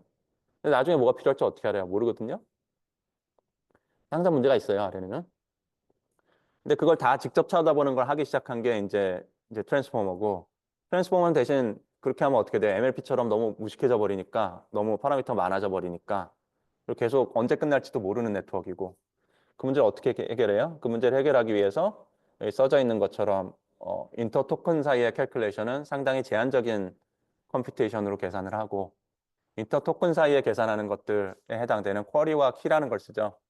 다 프라닥에 해당되는 컴퓨테이션이 낮은 걸로 뭔가를 하고 대신 내 인트라 토큰, 내 하나 토큰이 올라가는 동안에는 MLP를 쓰죠, 실제로. 내 거 관계돼서는 내 거 정보를 다시 한번 잘 정리해줘야 되는데 필요하다면 MLP 써라. 아, MLP 써봤자 너 그래봤자 그냥 네 토큰 하나 정도 사이즈 MLP지. 그게 갑자기 뭐 토큰 다 합친 길이에 해당되는 거에 제곱에 해당되는 큰 매트릭스가 튀어나오진 않는다. 이렇게 가는 거죠. 대신 이제 스퀘어 컴플렉스는 어디에 있어요? 이 인터 토큰 사이에 다 프로덕트 하는 게 어쨌든 토큰 개수의 스퀘어에 해당되는 것만큼 계산량이 있죠. 그게 이제 트랜스포머에서 이제 컴퓨테이션에서 되게 큰 챌린지인데 왜냐하면 인풋을 정말 긴 다큐멘트를 넣기 시작했으니까. 그 문제를 이제 여러 가지 트릭들과 뭐 임플리먼테이션에서 해가지고 충분히 잘 돌아가게끔 만들어 놓은 게 우리가 지금 쓰고 있는 LLM이죠. 이렇게 되고요. 퓨처 아키텍처가 이제 뭔가 나올 때가 된 것 같은데 안 나오네요. 만바 얘기 여기 적어놨나 어디 뒤에 슬라이드 나온지 모르겠는데 작년에 정확하게 말하면 재작년 11월? 10월? 12월 그때쯤에 만바라는 논문이 나와서 한참 시끄러웠었는데 만바라는 게 트랜스포머 되게 비슷한 듯 하지만 트랜스포머가 되게 비슷한 성능을 냈거든요. 트랜스포머가 푸는 랭귀지 문제에 대해서. 근데 RNN 컨셉으로 가요. 다시 스테이트 개념을 다시 살려가지고 근데 RNN하고는 다르게 아키텍처를 만들어가지고 이게 컴퓨테이션이 그 토큰들 개수의 스퀘어로 가는 그 부분을 날려버리는 게 목표거든요. 그걸 리니어하게 만드는 거, 제곱이 안 되게끔. 그래서 정확하게 RNN은 아니지만 어쨌든 리니어하게 만드는 아키텍처를 만들어서 되게 열심히 했는데 어, 사이테이션은 엄청나게 올라가고 있긴 한데 실제 필드에서는 아직 쓴다는 얘기를 그렇게 많이 못 들어가지고 인더스트리 면에서는 어떻게 올라가는지 모르겠어요. 아마 좀 퍼포먼스 면에서 틀림없이 한계가 있긴 할 겁니다. 트랜스포머에 비해서는. 결론이 아직 안 난 스토리라 모르겠네요. 자, 이렇게 되고 컴퓨테이셔널 이피션시가 정말 중요한 타피이고요. 아키텍처 디자인하는 데 있어서. 그다음에 리퀘어먼트는 뭐 어떻게 돼요? 인덕티브 바이어스 아니라고 그랬잖아요, 제가. 그럼 어떻게 돼요? 인덕티브 바이어스 아니면은 제너레이션이고 옵티마이제이션이라고 그랬잖아요. 튜닝 왜예요? 제너레이션, 옵티마이제이션. 네, 끝. 네, 그렇게 됩니다. 자, 인덕티브 바이어스도 좀 얘기를 해보면 초반에 이제 이런 이제 CNN하고 RNN 나오던 시절만 해도 CNN을 설명하는 데 있어서 가장 핵심적인 용어는 equivariance to translation이었거든요. 옆으로 shifting해도 같은 방식으로 계산한다. 그게 왜 그러냐? 우리 비전 데이터라는 거는 여기서 고양이가 보이든 저기서 고양이가 보이든 요런 딱 패턴이 여기서 보이면은 여기 있는 거고 저기 있으면 저기 있는 건데 어디에라도 있으면 있는 거다. 클래시피케이션 할 거면. 그게 되게 중요한 거다. 그래서 그 컨셉 때문에 트랜슬레이션에도 옆으로 움직여도 고양이가 옆으로 가 있어도 그 패턴만 그대로 다 같이 쉬프팅되면 찾아내야 된다. 그거 하는데 문제 없다, CNN은. 컴퓨테이션 훨씬 쉽지만. 그게 되게 핵심적인 설명이었죠. 그거는 근데 인덕티브 바이어스 컨셉이거든요. 우리 데이터가 고양이가 비전이라는 거에서 옆으로 쉬프팅 돼도 여전히 고양이라는 걸로 우리가 인지한다는 정보가 있기 때문에 그거에 맞게끔 그걸 인덕티브 바이어스로 사용해서 컴퓨테이션을 적게 하는 걸 간다라는 컨셉이었죠. CNN 이렇게 돼 있고요. RNN 뭐 시퀀스 아까 설명한 그런 거고 트랜스포머는 이런 거에 비해서는 인덕티브 바이어스 훨씬 약하죠. 인덕티브 바이어스라기보다는 뜬금없이 쿼리티 밸류로 튀어나왔는데 네. 컴퓨테이션 입장에서 되게 중요한 거고 쿼리티 밸류라는 것 자체가 이제 두 개의 관련 있는 개념들이 얼마나 관련 있는가를 보는 가장 기본적인 계산법이다 보니까 사실 어떻게 보면은 어텐션을 본다는 거에 근간이 된 게 너무 말이 되는 것 같아요. 자, 이렇게 되고요. 근데 인덕티브 바이어스라는 것도 있는데 자, 이제 이거는 이제 요즘은 굳이 얘기해도 안 해도 되는 건데 옛날에 해놨던 거니까 한번 설명을 드리면 어떤 이 논문 하나를 적어 놓은 건데 이 논문이 어떤 논문이냐면요. 이것도 옛날 얘기입니다. 초반에 이 논문이 언제죠? 2018년이네요. 아, 비교적 늦게네. 그렇게 옛날도 아니네요, 그러면. CNN하고 RNN이 있는데 사람들은 시퀀셜 데이터면 무조건 RNN을 써야 된다고 처음에 많이들 생각했거든요.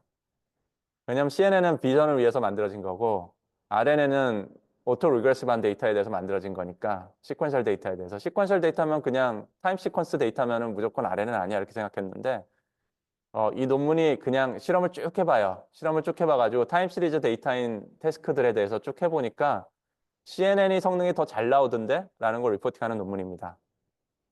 실험을 정말 많이 해가지고.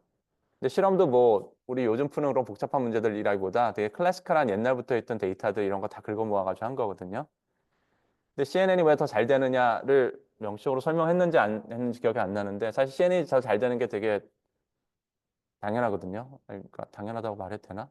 그냥 RNN은 스테이시란 개념이죠. 그러니까 근데 시퀀셜 데이터라고 해서 스테이시란 개념이 너무 그렇게 꼭 중요한 게 아니라 상당히 많은 경우는 패턴이 발생하거든요. 똑같은 쉐입으로 이렇게 요만큼 길어졌다 이렇게 딱 떨어지는 요 쉐입.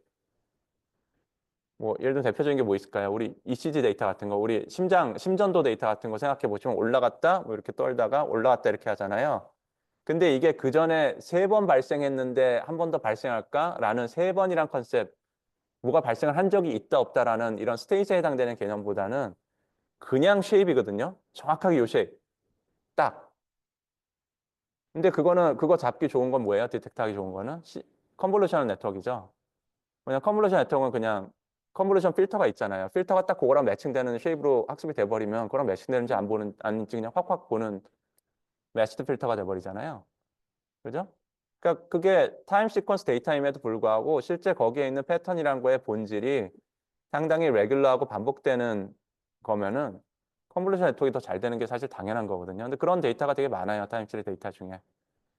그러니까 다르게 얘기하면은 인덕티브 바이어스라는 것도 이걸 쓰던 시절에도 사실 상당히 많은 오해가 있었다. 예. 그렇게 얘기할 수 있을 것 같고. 근데 이런 거에 이제 트랜스포머 쓰기 시작하면 이제 이런 설명도 이제 좀 어려워지기 시작하죠. 네. 여기 만바 적어놨네요. 만바라는 논문이 이제 나왔었는데 2023년 12월에 나왔었는데 작년에 정말 선풍적으로 난리가 났었고 이게 사이테이션 한 1000 몇백 개 될 거예요, 작년에. 올해 3월밖에 안 됐는데 지금 943개더라고요. 이거는 어젠가 오늘인가 체크한 건데. 그래서 어텐션이 올류 니드가 이제 또 트랜스포머 논문이고, 여기서 이제 어텐션 디자인을 기본적인 빌딩 블락을 만들어 가지고 그거를 복붙을 쭉 해서 하는 거를 하면 된다라는 거를 해줬고, 남바라는 건 컴퓨테이션을 줄이려는 노력을, 이거 성능은 정말 잘 나오니까 그걸 다 유지하면서 어떻게든 컴퓨테이션 줄여보자, 이런 노력들이 가고 있고 되는 것 같습니다. 자, 그 정도가 이제 아키텍처 설치에 대해서 되게 기본적인, 아키텍처에 관계돼서 꼭 생각해야 되는 되게 기본적인 개념들인 것 같고요. 나스로 넘어가겠습니다. 나스 얘기를 좀 해볼게요. 뉴럴 아키텍처 설치로 가면은 아키텍처 디자인을 한다는 거를 이제 오토매틱하게 하는 분야거든요. 여기 이것도 우리 졸업하신 조영환 박사께서 만들어 주신 걸 텐데, 이 argmax FAH라는 게 뭐냐면은 우리가 뉴럴 네트워크를 성능이 좋은 걸 찾으려고 그러면은 일단 아키텍처 디자인해야 되는 뭐 레이어는 몇 개, 각 레이어마다 뉴런은 몇 개, 이런 아키텍처라는 디자인 컴포넌트들이 있고요. 러닝 레이트는 얼마, 뭐 배치 사이즈는 얼마, 이런 것처럼 하이퍼 파라미터들이 있거든요. 예, 트레이닝 다이내믹스에 관계된 하이퍼 파라미터들. 그걸 지금 분리를 해 놓은 겁니다. A하고 H로. A하고 H를 분리해 놓고서 이 펑션이 뭔가 맥시마이즈 해야 되는 펑션이라면, 뭐 러스 펑션이었다면은 미니마이즈 해야겠지만, 이거를 맥시마이즈하는 아키텍처와 어떤 하이퍼 파라미터를 찾는 게 목표입니다. 이게 보시면 아시겠지만 그냥 컨비네이토리한 설치 문제예요. 그냥 이거 안에서도, 아키텍처 안에서도 레이어 3개 했을 때 각각의 뉴런은 3개, 4개, 5개 뭐 이렇게 다 컨비네이토리한데, 거기다 러닝 레이션 또 10의 마이너스 뭐 5승, 3승, 4승 뭐 이렇게 나오기 시작하면 다 그거에 곱셈으로 컨비네이토리하게 설치를 해봐야 되잖아요. 정말 말도 안 되게 복잡한 문제가 돼버리고요. 설치 문제라는 거는. 그래서 옵티마이저 오브 AH를 해야 되는데, 보통 여러분들이 하는 건 어떻게 돼요? 보통 여러분들은 그냥 휴먼이 다 하시죠. 휴먼이 어떻게 해요? 깃허브를 잘 뒤져가지고 디폴트로 쓰는 아키텍처 이런 동네에 쓰는 게 뭔지 잘 찾아서, 그거 실제로 리프로듀스를 일단 해보시면서 유명한 논문 거를 거기 하이퍼 파라미터를 잘 보시고, 제가 메소드를 좀 바꿔서 디자인을 바꾸든지 뭔가 거기에 새로운 걸 집어넣으면 그거에 맞춰서 그 근처에서 또 그 하이퍼 파라미터 원래 있던 거 근처에서 또 설치를 좀 해보시고, 그걸 할 때는 잘 찍죠. 야, 이건 러닝랩부터 찍어봐야 되나? 뭐부터 찍어야 되나? 물어보나? 좀 더 잘하는 사람한테? 이제, 아니, 찾아보나? 이제 휴먼이 다 하는 거고, 휴먼이 다 하면 이제 튜닝이라고 그냥 부르는 거고, 자, 그걸 이제 휴먼이 다 하기 힘드니까 어떻게든 컴퓨터한테 네가 알아서 밤새도록 찾아봐라 하는 건데, 가장 대표적인 게 그리서치겠죠. 러닝 레이슨 이 세 가지를 내가 밤새 정해주고 갈 테니 네가 GPU 세 개에다 따로 돌리든 하나를 가지고 세 번을 돌리든 아침까지 성능이 세 개가 어떻게 다른지 찾아놓도록 하여라 하면은 이제 갑자기 HPO가 되기 시작하죠. 하이퍼 파라미터 옵티마이제이션. 자, 그거 하는 데 있어서 이 하이퍼 파라미터 아키텍처하고 이게 있을 때, 이 하이퍼 파라미터 부분이 있을 때, 이건 좀 내로한 개념의 하이퍼 파라미터 부를 때, 이걸 조인트하게 옵티마이저 하면 컨비네이토리한 스페이스가 정말 커지는 거고요. 이게 너무 힘들다 보니까 대표적으로 생각할 수 있는 게 바이레벨 옵티마이저이죠. 바이레벨 옵티마이저이라는 거는 많이 나오는 용어죠. 바이레벨이라는 거는 옵티마이저 해야 되는 게 두 세트가 있으면은 한 세트를 먼저 찍어가지고 고정을 하고, 얘가 고정된 상태에서 다른 세트를 얘에 대해서 옵티마이즈 하는 거죠. 예를 들면 아키텍처를 먼저 고정을 했으면은 뭐 레이어 5개짜리에 뉴런 뭐 10개짜리로 아키텍처 고정을 했으면 그거에 대해서 하이퍼 파라미터 튜닝을 되게 열심히 합니다. 그러니까 트레이닝을 되게 여러 번 해야 되죠. 하이퍼 파라미터 튜닝을 해야 되니까. 아쉽지만 해야 되고, 그렇게 해서 찾은 제일 좋은 성능이 이 10바이 이 레이어 10개 쓰고 뉴런 10개 쓴 거 네트워크의 베스트 퍼포먼스고, 얘 퍼포먼스, 얘 이름이 되는 거죠.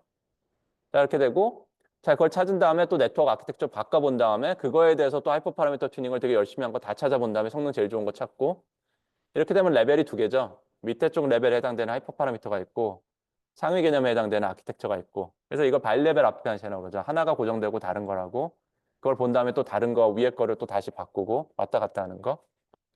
저는 바이레벨 옵티마이제이션 하는 것도 뭐 다음 주에 나스 하는 논문 중에 이걸 또 열심히 하는 논문들도 있고, 그런데 그것까지 얘기할 기회가 있을지 모르겠네요. 뭐 그런 게 있고요. 이제 바이레벨을 보면은 바로 또 생각이 드는 게 뭐냐면은 휴먼하고 옵티마이제이션하고 섞어 쓸 수 있겠죠. 가장 대표적인 게 여러분들 그리서치를 밤에 걸어놓고 뭐 집에 간다라든지 좀 빨리 도는 거면, 좀 시간이 걸린다면 며칠 동안 그리서치를 일단 끝내고 그중에서 결과를 본 다음에 또 다시 그 다음에 내가 뭘 튜닝을 더 할지 결정한다든지, 그게 휴먼하고 그리서치하고 왔다 갔다 하는 거죠. 어떻게 보면 이것도 바이레벨이죠. 정확하게 이 파라미터들하고 이 파라미터 두 셋으로 나누는 건 아닌데, 보통 바이레벨이라고 그러면은 파라미터 관점으로 나눠져 있어야 되거든요. 하이퍼 파라미터 관점으로 요 세트는 얘네가 고정되면 돌리는 애, 얘는 이것과 상관없이 먼저 고르는 애. 그게 정해져 있으면 바이레벨 옵티마이제이션이고 지금 제가 설명드린 거는 인간이 하는 건 뭐예요? 파라미터는 튜닝해야 되는 하이퍼 파라미터는 이렇게 세트가 정해져 있는데 내가 대충 정한 다음에 그 근처에서 설치하는 그 브리드를 요거 요런 조합들을 돌려봐를 쭉 한 다음에 그 결과를 보고 자, 그 다음에 어느 근처에서 뒤져볼까? 이를 하게 되면 세트가 두 개 나눠져 있진 않죠, 더 이상.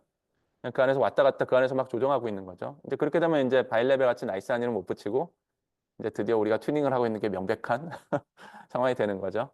이런 경우는 이제 하이퍼 파라미터 옵티마이제이션 그리서치 같은 게 어떤 서브 모듈로 사용되는 거죠. 여러분들이 일정 시간 동안 나는 머리를 안 쓰고 네가 여러 개의 결과를 뽑아놓는 걸 기다린다는 컨셉을 그리드 설치를 하든 랜덤 설치를 하든 뭔가 아주 단순한 방법으로 하는 거죠.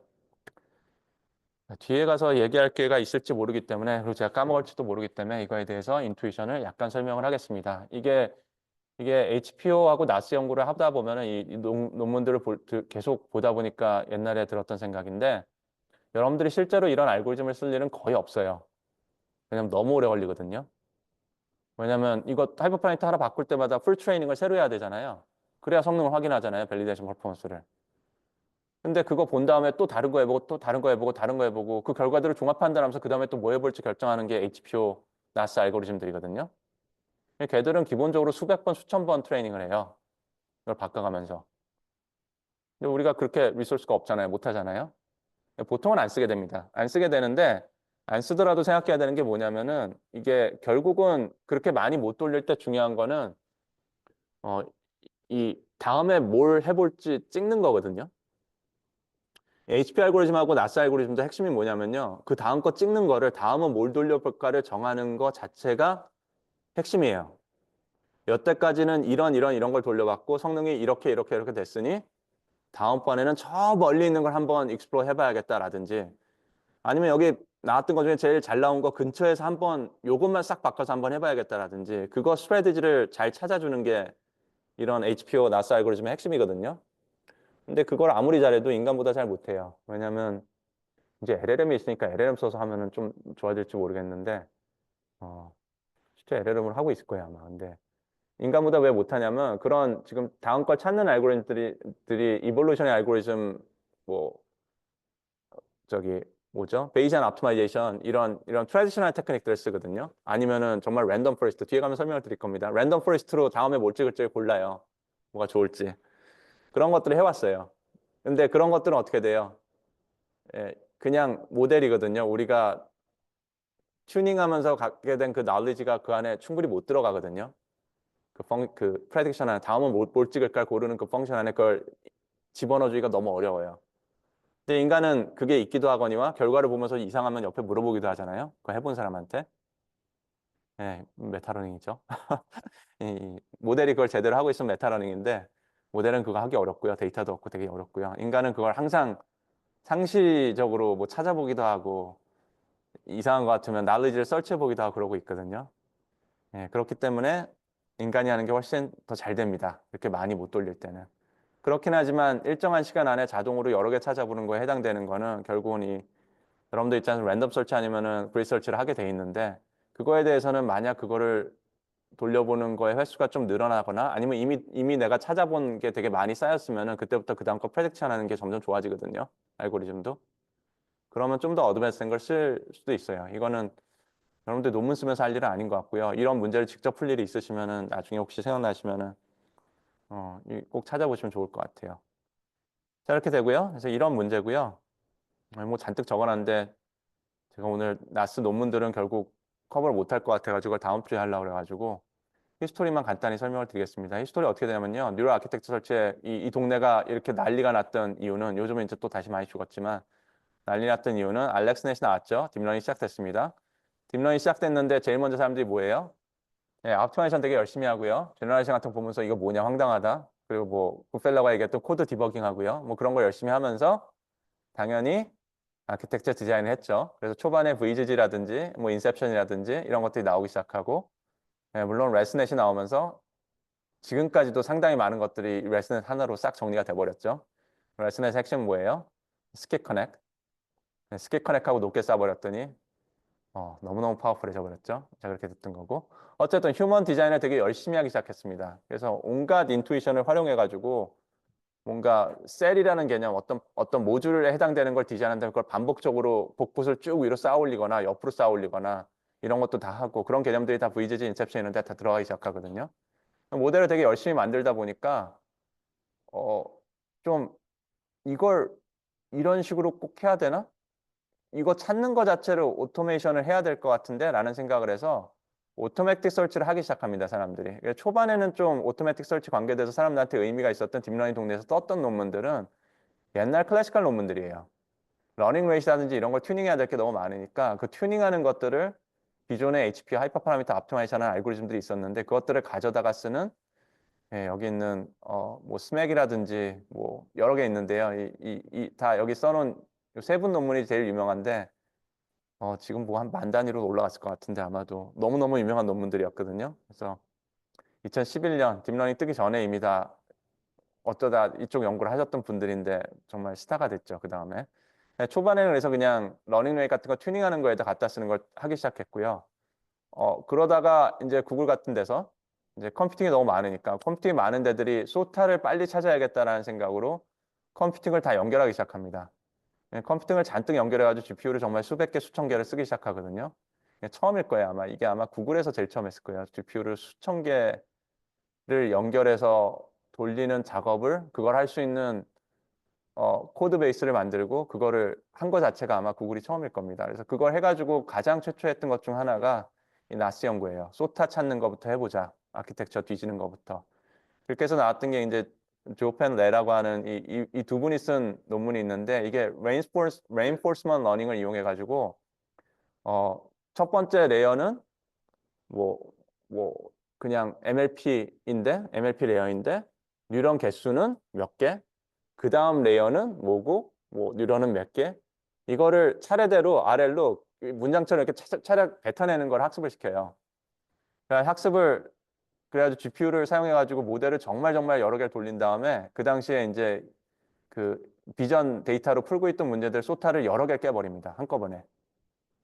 그래서 이 논문이 ICL에 나왔던 것 같은데 ICL에 나와가지고 엄청 시끄러웠거든요. 이 논문 나올 때 사실 거의 비슷한 컨셉으로 MIT에서도 논문이 나왔는데 거기는 어떻게 돼요? GPU가 훨씬 적죠?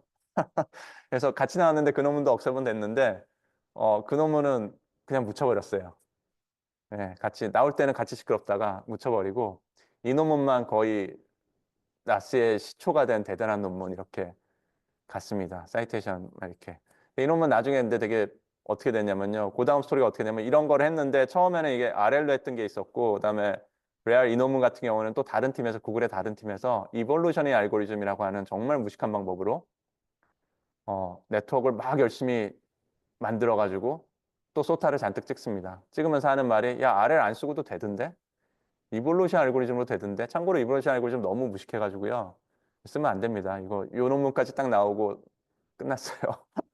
하여튼 이 논문은 꽤 유명한 논문인데 왜냐면 이게 이제 아메바넷이라고 하는 또 그 당시에 유행하던 네트워크를 찾아줬거든요. 이런 식으로 찾은 네트워크인데 소타를 찍었는데 한동안 그게 소타여가지고 또 중요한 비전 네트워크로 사용이 됐었습니다. 물론 이제 이 두 논문에 나왔던 네트워크들은 지금 살아남은 거 없을 거예요 아마. 다 레스넷은 살아남았지만 얘는 다 살아남지 못했을 거예요. 소타를 찍었어도. 그렇게 됐는데요. 자, 근데 나중에 그 다음에 나온 스토리가 뭐냐면요. 이 조펜 렛 논문이 사람들이 너무 당황스러운 거예요. GPU를 정확한 숫자 기억이 안 나는데 400 몇 개였나 1000 몇 개였나 그렇거든요. 그걸 가지고 뭐 한 달인가를 돌렸다고 돼 있어요.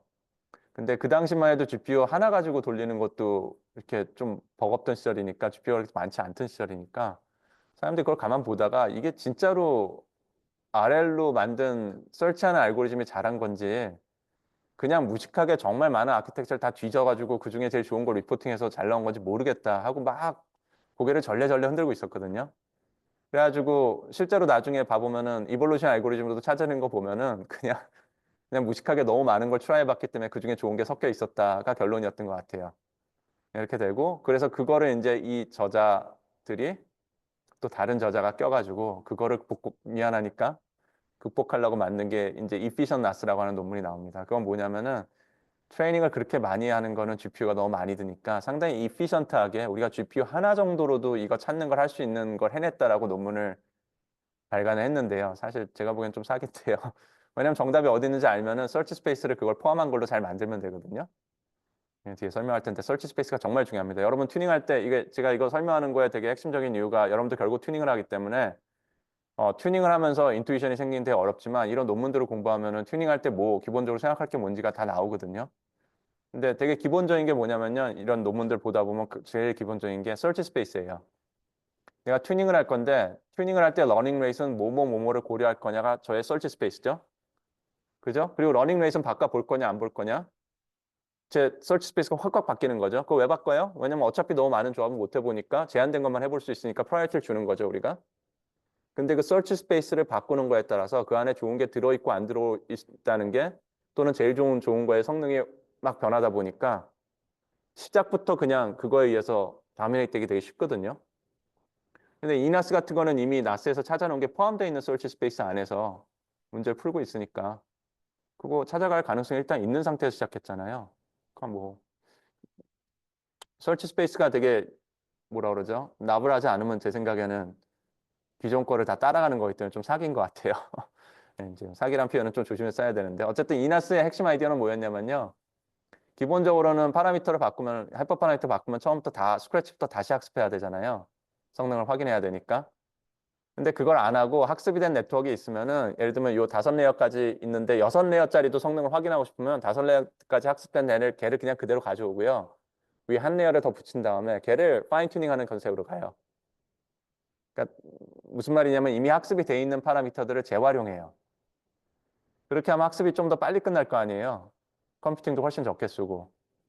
심지어는 예를 들면은 뭐 하이퍼 파라미터 중에 러닝 레이트 같은 거 바꿔야 되면은 처음부터 그냥 그렇게 하는 게 아니라 적당히 이렇게 학습돼 있는 거를 가져와서 러닝 레이트 바꾼 걸로 좀 더 학습한 다음에 결과를 본다든지 이런 것들이 가능하잖아요.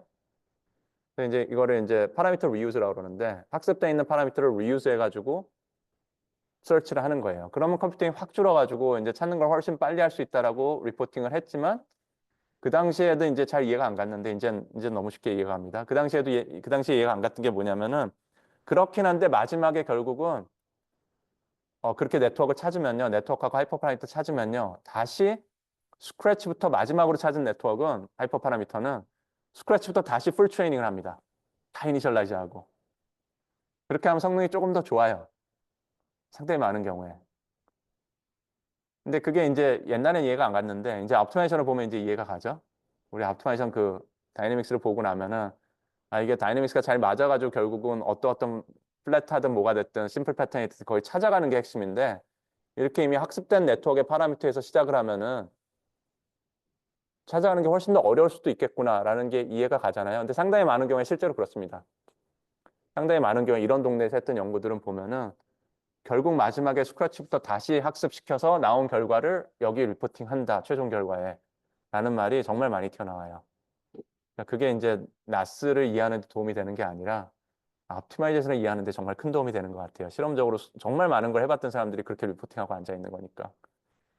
자, 이렇게 되고요. 이피션 나스라는 게 튀어나왔고요.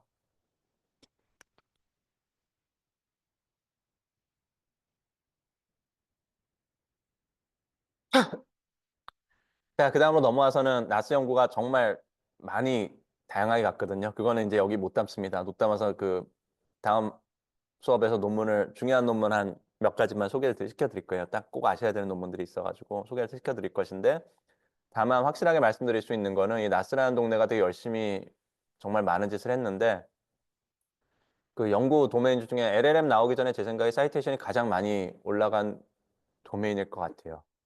어떤 싱글 연구 토픽으로 정말 논문이 많이 나왔거든요. 개인적으로 가장 불필요한 논문이 많이 나온 동네 같아요. 네, 실제로 도움이 되는 게 그렇게 많지 않아요. 근데 어쨌든 자 여기서 그 다음에 나온 얘기들이 이 나스라는 테크닉을 되게 많이 만들었는데 이 아키텍처 찾는 방법들을 그것도 필요에 따라서 써야 되는 것들이 좀 다르다. 해야 되는 것도 다른 것 같다. 이런 식으로 정리가 되고 뭐 흘러갔다. 그 정도 말씀을 드릴 수 있을 것 같고요. 실제로 이제 나스 연구는 한 2000년 이후에 나온 연구들은 이제 나스벤치 200일 뭐 이런 벤치마크 데이터셋이 쭉 나왔거든요. 그러니까 나스 연구를 하려고 그러면 아까 말씀드린 대로 트레이닝을 스크래치부터 다 다시 해야 되잖아요. 뭐 바꿀 때마다. 그래서 정말 GPU를 끝도 없이 쓰거든요. 트레이닝을 뭐 1000번을 해봐야 되고 그러니까. 근데 그거를 연구를 할 수 있게 사람들이 뭘 만들었냐면 데이터베이스를 만들었어요. 데이터베이스를 어떻게 만들었냐면요. 하이퍼 파라미터 설치 스페이스는 이렇게 생겼는데 그 설치 스페이스에 있는 디스크리트하게 우리가 설치해 보려고 하는 것들을 뭐 3,000개로 제한을 하자. 그 3,000개 컴비네이션에 대해서는 대신 내가 GPU 진짜 열심히 써서 전부 다 트레이닝 한 다음에 전부 다 밸리데이션 퍼포먼스하고 트레이닝 퍼포먼스하고 다 줄게. 데이터베이스에 정리해 놓을게. 그리고 하나 트레이닝 할 때마다 걸리는 시간도 다 레코드로 남겨 놓을게. 그럼 연구자들은 어떻게 해요? 룩업 테이블로 연구를 하는 거예요. 그러니까 내 알고리즘이 요거를 맨 먼저 찍어가지고 학습한 결과를 트레이닝을 했다고 치면은 그걸 정말 트레이닝을 하는 게 아니라 이 데이터베이스에 가가지고 그냥 결과를 봅니다. 아, 그래서 나는 이제 뭐 3시간 30분이 흘러갔고 트레이닝 퍼포먼스는 얼마고 밸리데이션까지 돌렸으면은 밸리데이션 시간 요만큼 더 드는데 어쨌든 퍼포먼스는 얼마네. 그걸 보고 알고리즘 그 성능 정보를 인풋으로 받아서 그럼 내가 다음으로 찍어봐야 되는 하이퍼 파라미터 세팅은 요거. 내 알고리즘은 예를 들면 하이퍼 파라미터 알고리즘이니까 이 다음을 뭘 찍어볼지가 제일 중요한 핵심적인 알고리즘의 핵심이거든요. 이제 그걸 이제 내 알고리즘을 테스트해 볼 수 있는 거예요. 이런 식으로 했을 때 내가 약 30일 정도 GPU를 리소스를 쓴다면은 내가 찾을 수 있는 베스트 퍼포먼스는 이거구나. 이제 리포팅을 할 수 있죠. 실제로 트레이닝을 안 해보고. 저희도 사실 이 연구를 해가지고 그거를 이런 논문 나오기 한참 전부터 해가지고 실제 우리 연구에도 집어넣고 논문에 넣어놨는데 우리 그 당시에 논문을 제가 잘 못 써가지고 학생분이 되게 잘 하셨는데 논문을 좋은데 퍼블리시 못 해가지고 사이트를 거의 못 받았어요. 그 관점으로는. 요즘은 이제 그 논문도 사이트에 되게 많이 올라갔는데 이따 간단히 소개는 해드리겠습니다. 근데 하여튼 근데 나중에 이런 논문들이 나와서 이제 메인하게 자리 잡았고 또 하나 연구 이쪽 동네에서 되게 핵심적으로 사람들이 많이 했던 게 뭐냐면은 어 예, 이거 트랜스포머인데 트랜스포머에서 되게 핵심적인 게 뭐예요? 여기 이렇게 하나의 이렇게 모듈이 블락이 있잖아요. 하나의 블락을 디자인한 다음에 그걸 엥겔을 그냥 싸버리죠. 그죠? 엥겔 쌓기도 하고 토큰별로 옆으로 가도 다 똑같이 생긴 애들이 잔뜩 붙어 있죠. 그 다르게 말하면 어떻게 돼요? 아키텍처를 디자인하는 사람 관점에서는 이 블락 하나를 잘 디자인하면 되는 거거든요. 어차피 그거를 쫙 붙여서 쓸 거니까.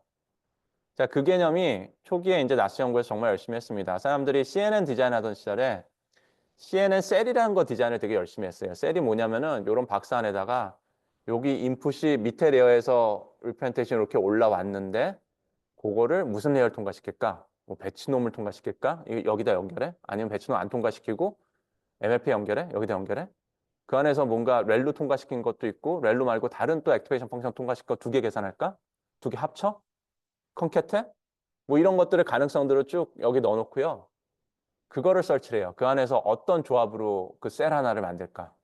대신 셀 하나 디자인을 설치를 하지만은 셀이 하나 디자인이 골라지면은 그거는 무조건 자, 이렇게 생긴 셀을 아까 트랜스포머처럼 딱 10레어를 쭉 위로 깐 다음에 또는 레이어마다 CNN 필터 NM으로 이걸 뭐 뒤로 몇 개를 쭉 붙인 다음에 그대로 쌓아 올린 거를 나의 최종 네트워크로 하도록 하지 하는 연구를 정말 열심히 합니다. 왜 그렇게 해요?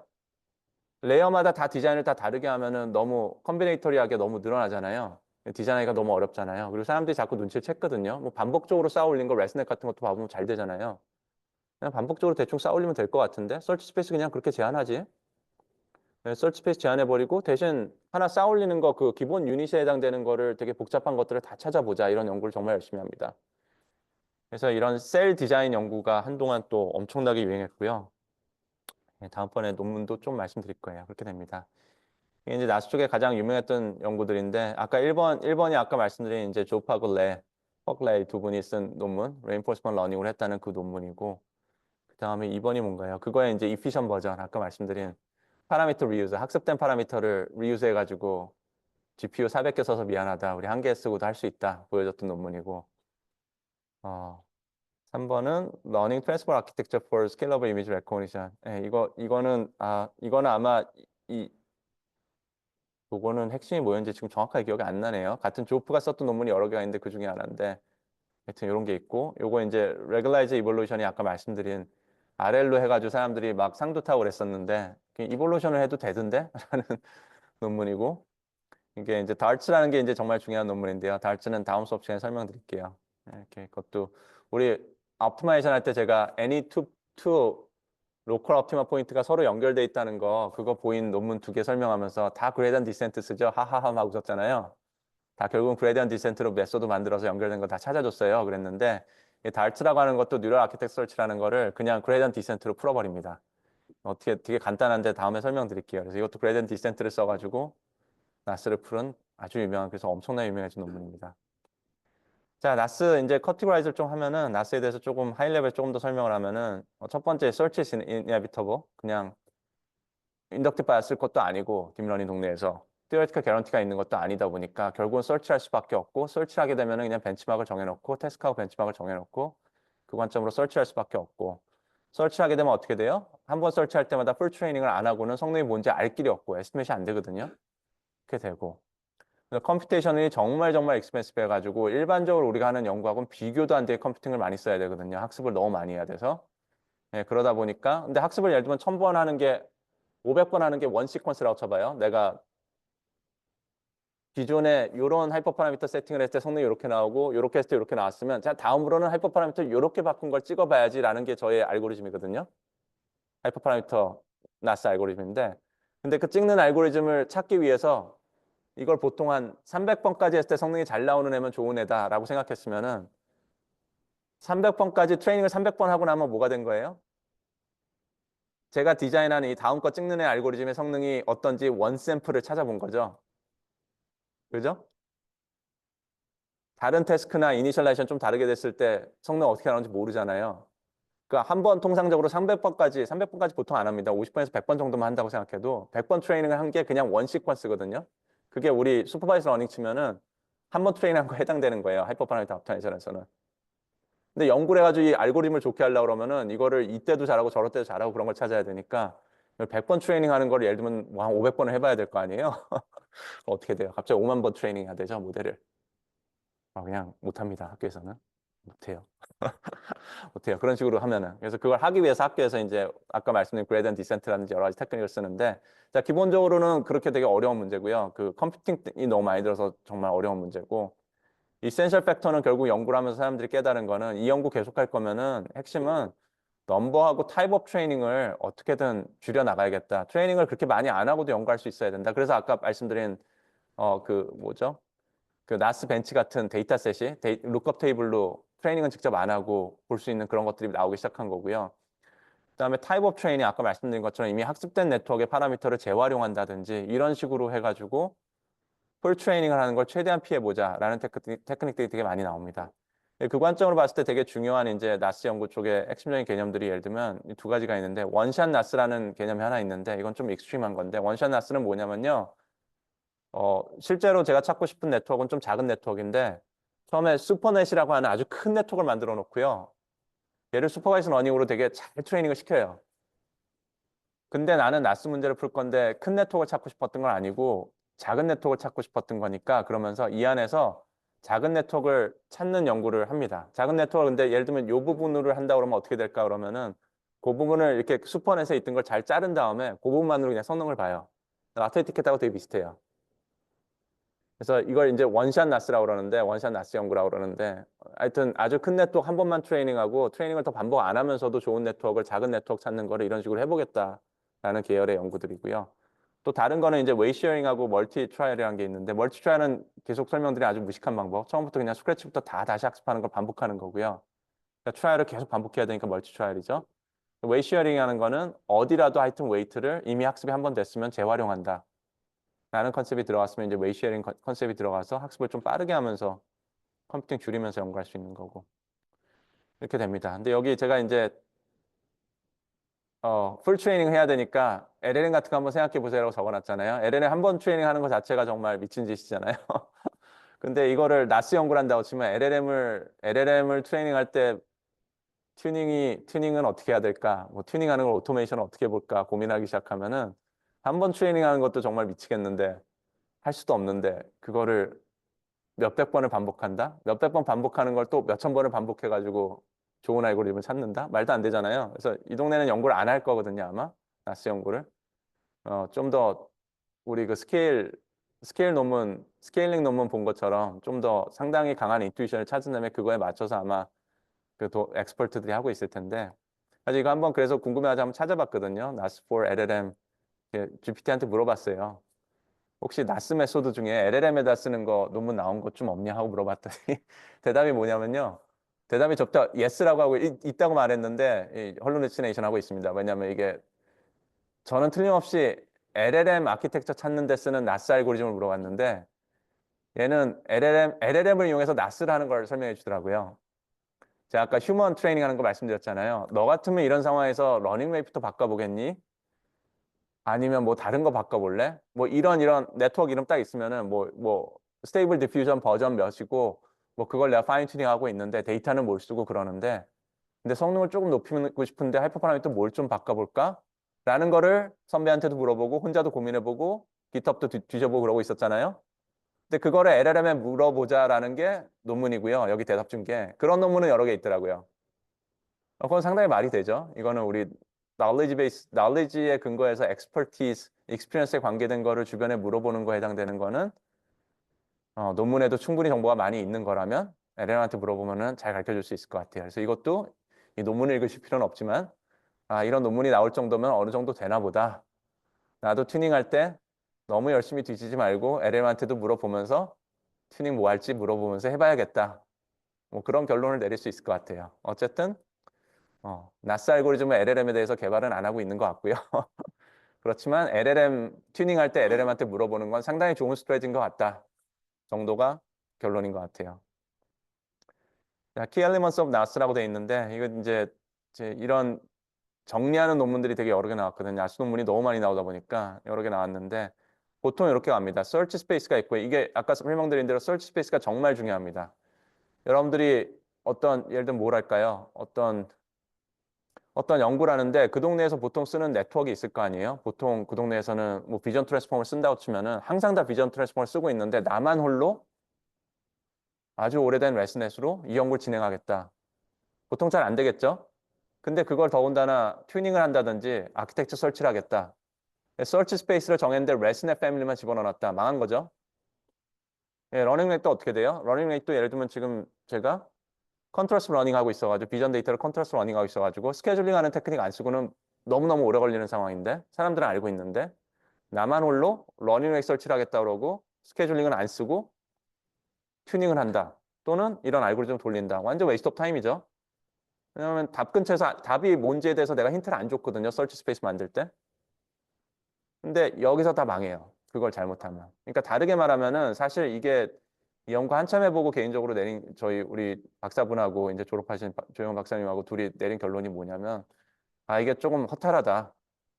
우리는 사실 이 연구를 초반에 했던 이유가 이제 온갖 연구를 해야 되니까 이런 거를 정말 잘하는 게 기본적으로 중요하고 이걸 툴로서 연구실에 갖고 있으면서 연구에 사용하겠다는 생각을 했는데 막상은 한참 해보니까 이런 알고리즘들은 서치 스페이스에 대해서 아무런 힌트를 주지 않거든요. 다음 거를 주어진 퍼포먼스가 있으면 이런 하이퍼 파라미터의 성능이 어땠고 저런 파라미터가 어땠으면은 이 서치 스페이스가 주어진 거 안에서 다음 건 뭘 하면 좋을까를 레코멘드 하는 애지. 일반적으로 네가 이런 종류의 이런 태스크를 풀고 있으면은 이런 계열의 네트워크를 쓰고 이런 것들을 튜닝해야 된다라는 정보를 안 갖고 있잖아요. 그 알고리즘은. 그게 다 어디에 담겨요? 인간이 서치 스페이스에다 담는 거거든요. 튜닝할 필요 없는 것들은 여기 안 담고요. 여러분 튜닝 안 하는 거잖아요. 이미 고정된 값 쓰고요. 정말 중요하다고 생각하는 거는 알고리즘을 돌릴 거여도 여기다 그 레인지를 잘 정해줘야 되거든요. 그걸 잘못하면 알고리즘 잘 안 돌거든요. 근데 이게 너무 중요하더라고요. 설치 스페이스가. 설치 스페이스 잘못 정하면 아무 의미 없어요. 근데 설치 스페이스 계속 말씀드리지만 설치 스페이스 어떻게 정해요? 설치 스페이스를 정하는 거의 핵심은 기존의 그 분야에서 소타치 같은 게 뭐고 주로 잘 됐던 것들이 뭐고 그 지식이거든요. 네, 그러다 보니까 근데 그거를 일단 잘 정하고 나면은 그 다음에 튜닝해야 되는 것들이 보통 제한적일 때가 많아요. 너무 열심히 설치 안 해도 내가 생각하는 내 아이디어에 해당되는 걸 증명하는 데 있어 보이는 데 있어서 적당히 하고도 보일 수 있는 경우가 많다 보니까 어, 그게 더 중요한 거죠. 설치 스페이스 디자인 자체. 근데 설치 스페이스 디자인은 다시 말씀드리지만 알고리즘이 아닙니다. 나스 알고리즘 HPO가 아니고요. 이거는 그거 위에 있는 또 하이퍼 파라미터예요. HPO가 딥 네트워크의 하이퍼 파라미터를 튜닝하기 위해서 만들어진 알고리즘인데 나스 같은 것들이. 근데 그 알고리즘들이 또 하이퍼 파라미터가 있거든요. 이 설치 스페이스처럼.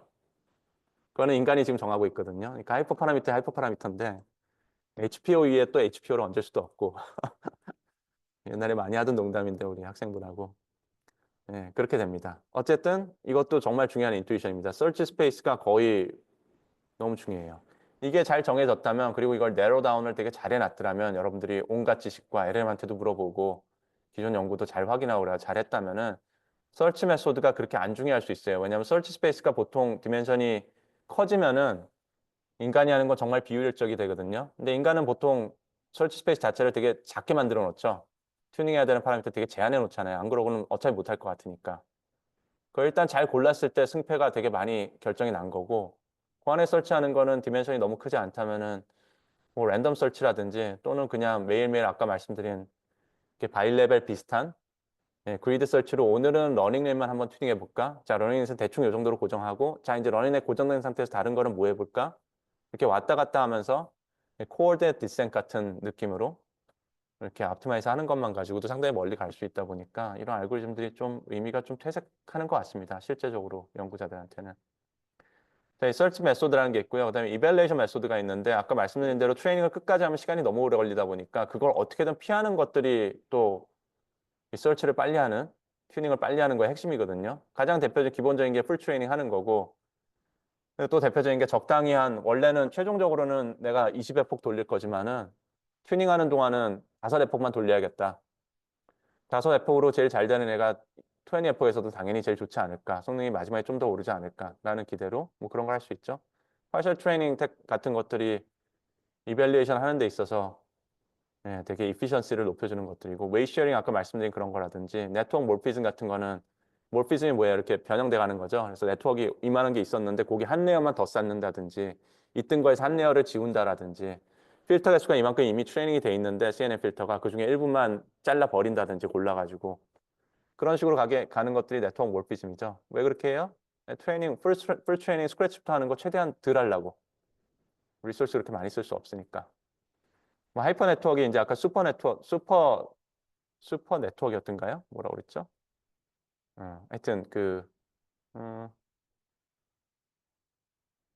search space 아이고 잃어버렸네요. 네, 슈퍼넷이라고 불렀던 것 같은데 그런 개념이고요. 하여튼 이런 게 가장 기본적인 설치 튜닝을 할 때 튜닝을 오토매틱하게 할 때 기본적인 개념들입니다.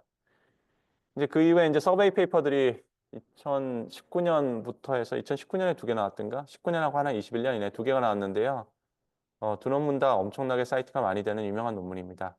근데 여기 봐보면은 또 마찬가지 여러분들이 이거를 할 거라고 생각해서 설명드리는 게 아니라 이걸 보시면 튜닝할 때 여러분들이 해야 되는 생각들이 뭔지를 알 수가 있어요. 그래서 서치 스페이스를 정해야 되고 서치 스트래티지 다음은 뭘 찍을 거냐 랜덤하게 찍을 거냐 아니면 그리드로 찍을 거냐 아니면 기존 퍼포먼스에 맞춰서 베이지안 옵티마이제이션 알고리즘으로 다음 거를 고를 거냐 이볼루션 알고리즘으로 고를 거냐 뭐 이런 것들을 정하는 게 있고요.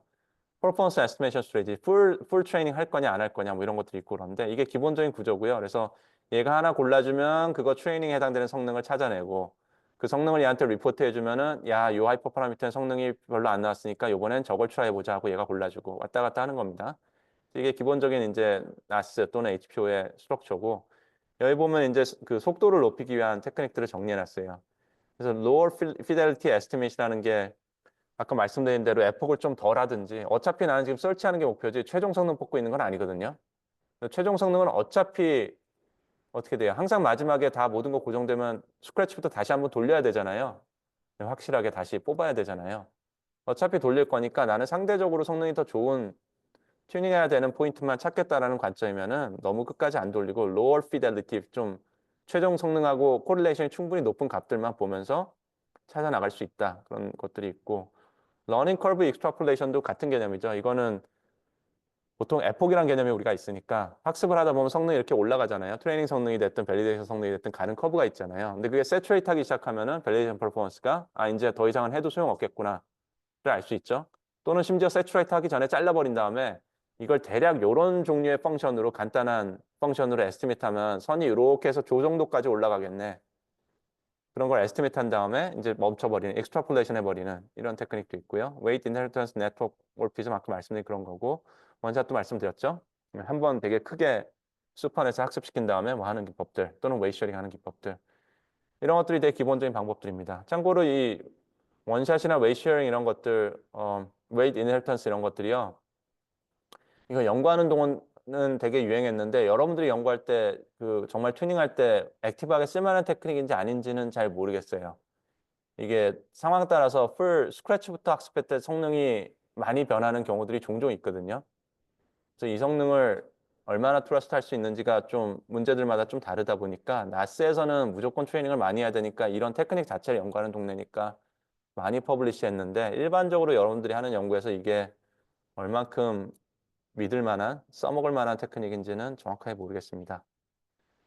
이건 좀 또 다른 서베이 페이퍼인데 이거는 조금 머신러닝보다는 조금 더 제너럴한 동네 연구하시는 분들이 썼다 보니까 이거는 좀 더 AutoML 관점으로 어떤 플랫폼 관점으로 데이터 프리퍼레이션을 하고 피처 엔지니어링을 하고 모델 제너레이션하고 그 개념으로 써놨습니다. 그 개념으로 써놨지만 여기 결국 모델 이밸리에이션하고 딥 뉴럴 네트워크 아키텍처를 찾고 이런 부분은 이 앞쪽 슬라이드하고 되게 비슷해요.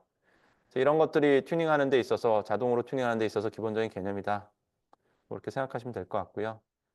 이것도 우리 그 연구실에서 옛날에 했던 연구에서 한번 정리했던 건데 이게 좀 나스벤치 201이라고 하는 게 이게 이미지넷의 어떤 특별하게 만든 데이터셋에 대해서 아키텍처도 셋이 이렇게 정해져 있어서 그거에서 중에 좋은 거 찾는 거거든요. 그게 아마 한 몇만 개 정도 캔디데이트이 있는데 몇만 개 중에서 성능이 아주 좋은 네트워크를 찾는 게 목표예요. 너무 많이 트레이닝을 안 해보고. 근데 이제 웨이 쉐어링 기법으로 찾으면요. 논문은 되게 좋은 논문들이 나왔지만 실제로 저희가 돌려보니까 성능 면에서 거기서 되게 좋은 거라고 생각했던 것들이 성능이 실제로는 정말 안 좋아요. 테스트 퍼포먼스가 되게 안 좋은 애들이 나왔고.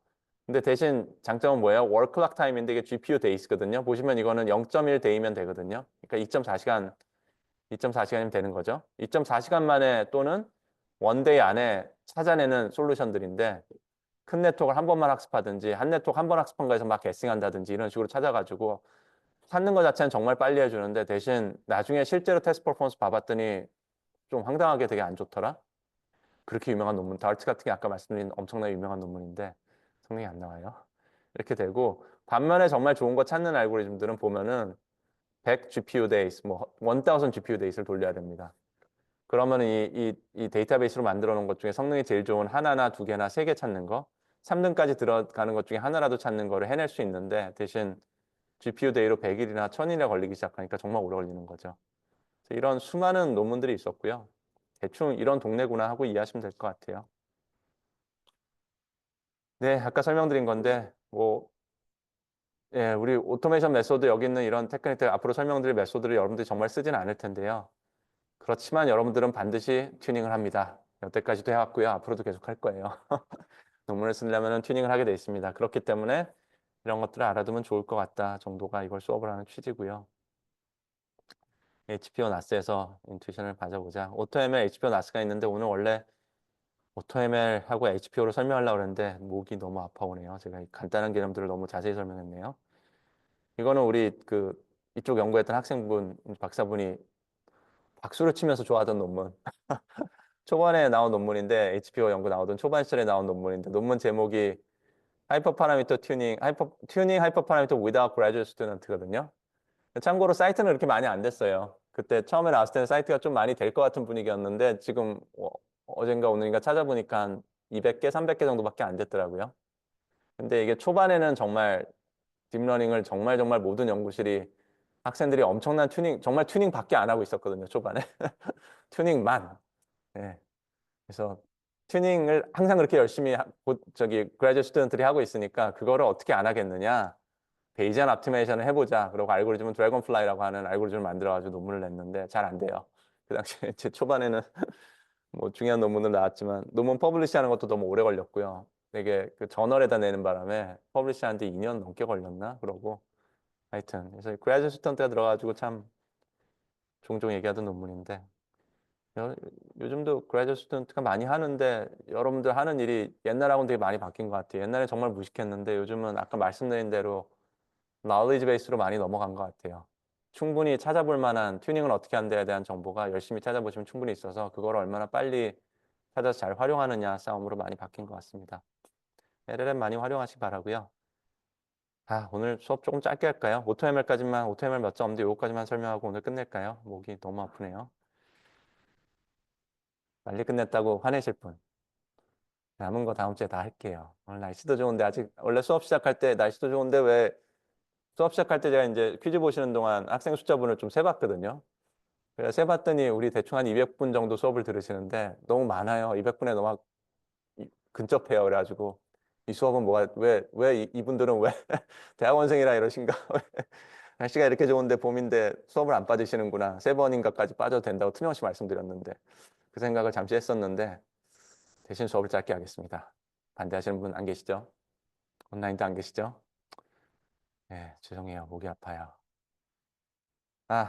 이 오토ML은 설명할 거 거의 없어요. 그냥 여기 슬라이드 2장 있는데요. 설명하고 싶었던 게 뭐냐면 아까 말씀드린 것처럼 오토ML에 관계된 것들은 봐보면은 그냥 이런 소프트웨어 플랫폼을 설명하고 있다. 소프트웨어 플랫폼 안에서 데이터 프리프로세싱 하는 부분도 있고 전형적인 머신러닝에서 피처 프로세싱 하는 것도 있고 클래시파이어도 있고 이걸 튜닝을 해야 되니까 튜닝을 베이지언 옵티마이저를 쓰면은 이걸 쓰는 애들도 있고 마지막 앙상블을 껴주는 경우도 있고 그냥 이런 식으로 한 것들이 오토ML이다. 툴들은 여러분들 쓰시는 것들도 종종 있지 않을까 싶은데 딥러닝에선 툴 쓴다는 얘기를 제가 많이 못 듣긴 했는데 쓸만한 것들이 꽤 있긴 할 텐데요. 일하러 가시면 많이 쓰실지도 모르겠어요. 학교에선 좀 덜 쓰셔도요. 학교에선 되게 특화된 문제들을 보통 푸시니까 아까 말씀드린 대로 그 동네에서 연구실에서 그거 연구했던 분들이라든지 많이 물어보시면서 특화된 서치 스페이스 안에서 특화를 하셔야 될 거거든요. 이렇게 되고 또 이건 되게 17년도에 나왔던 논문인데 이것도 구글 바이저라고 이제 구글에서 나왔으니까 한동안 좀 사람들이 되게 열심히 봤는데 뭐 내용은 이런 바이저 API가 있어가지고 워커들이 있고 이제 워크플로우들이 있어가지고 뭔가 튜닝하는 거에 관계된 것들을 다 받아서 튜닝을 해준다. 서제스천 하는 애가 있어서 서제스천은 이런 식으로 되게 제너럴하게 설명한 걸로 봐선 서제스천 한다는 게 그 다음으로 뭘 해보면 좋을지 골라주는 애인데 그것도 아마 다양한 타입이 다 원 플랫폼에 들어있는 거가 아니었을까 싶긴 해요. 그걸 왜 논문을 냈는지 사실 정확하게 이해가 안 가는데 이거는 정말 인하우스 우리 튜닝은 주로 이런 걸 블랙박스 튜닝해야 될 게 정말 많은데 사실 딥러닝 전에도 엄청나게 많았잖아요.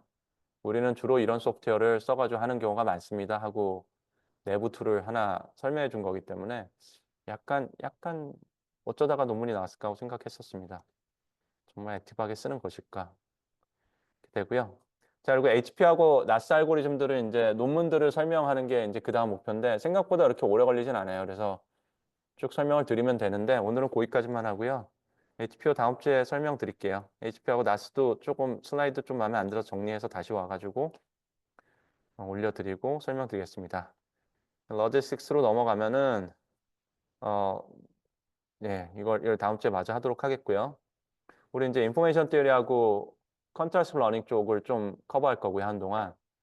컨트라스트 러닝 좀 커버한 다음에 리프레젠테이션 러닝 얘기를 좀 할 건데 작년에 최신 인공지능 들으셨으면은 비슷한 얘기도 좀 섞여 있어가지고 좀 고민 좀 해볼게요, 제가. 이렇게 하고 그다음에 과제에 관계된 걸 좀 얘기를 할 거고 뭐 이렇게 어영부영 하다 보면은 또 한 학기가 끝나지 않을까 싶네요. 자, 과제는 아까 말씀드린 대로 이번 목요일까지 제출하시는 건데 이걸 실제로 여러분들 제출하신 걸 조금 제가 골라가지고 또 조교분들이 골라가지고 여러분들이 고른 거를 또 소개해드리는 거는 다음 수업 시간에 하겠습니다. 강의 맨날 보시던 강의 안내 슬라이드고 다음 주도 퀴즈가 있고요. 과제는 10일 2시까지 내시고요. 과제 설명 똑같고요. 그거 제출하시면 됩니다. 아마 조교분들이 제출하시면은 그 남의 거 보실 수 있고 투표도 하실 수 있는 거를 이제 안내를 해드릴 거예요. 다시 그게 공지가 나갈 테니까 그 제출 후에 그 공지 나오시면 그 인스트럭션 또 따라가지고 남의 논문들은 다른 분들은 어떤 논문 냈는지 좀 살펴보시고 레코멘드도 좀 해주시고 그러면 될 것 같습니다. 자, 혹시 질문 있으신가요? 자, 없으시면 오늘 수업 거기까지 하겠습니다. 다음 주에 뵙겠습니다. 네.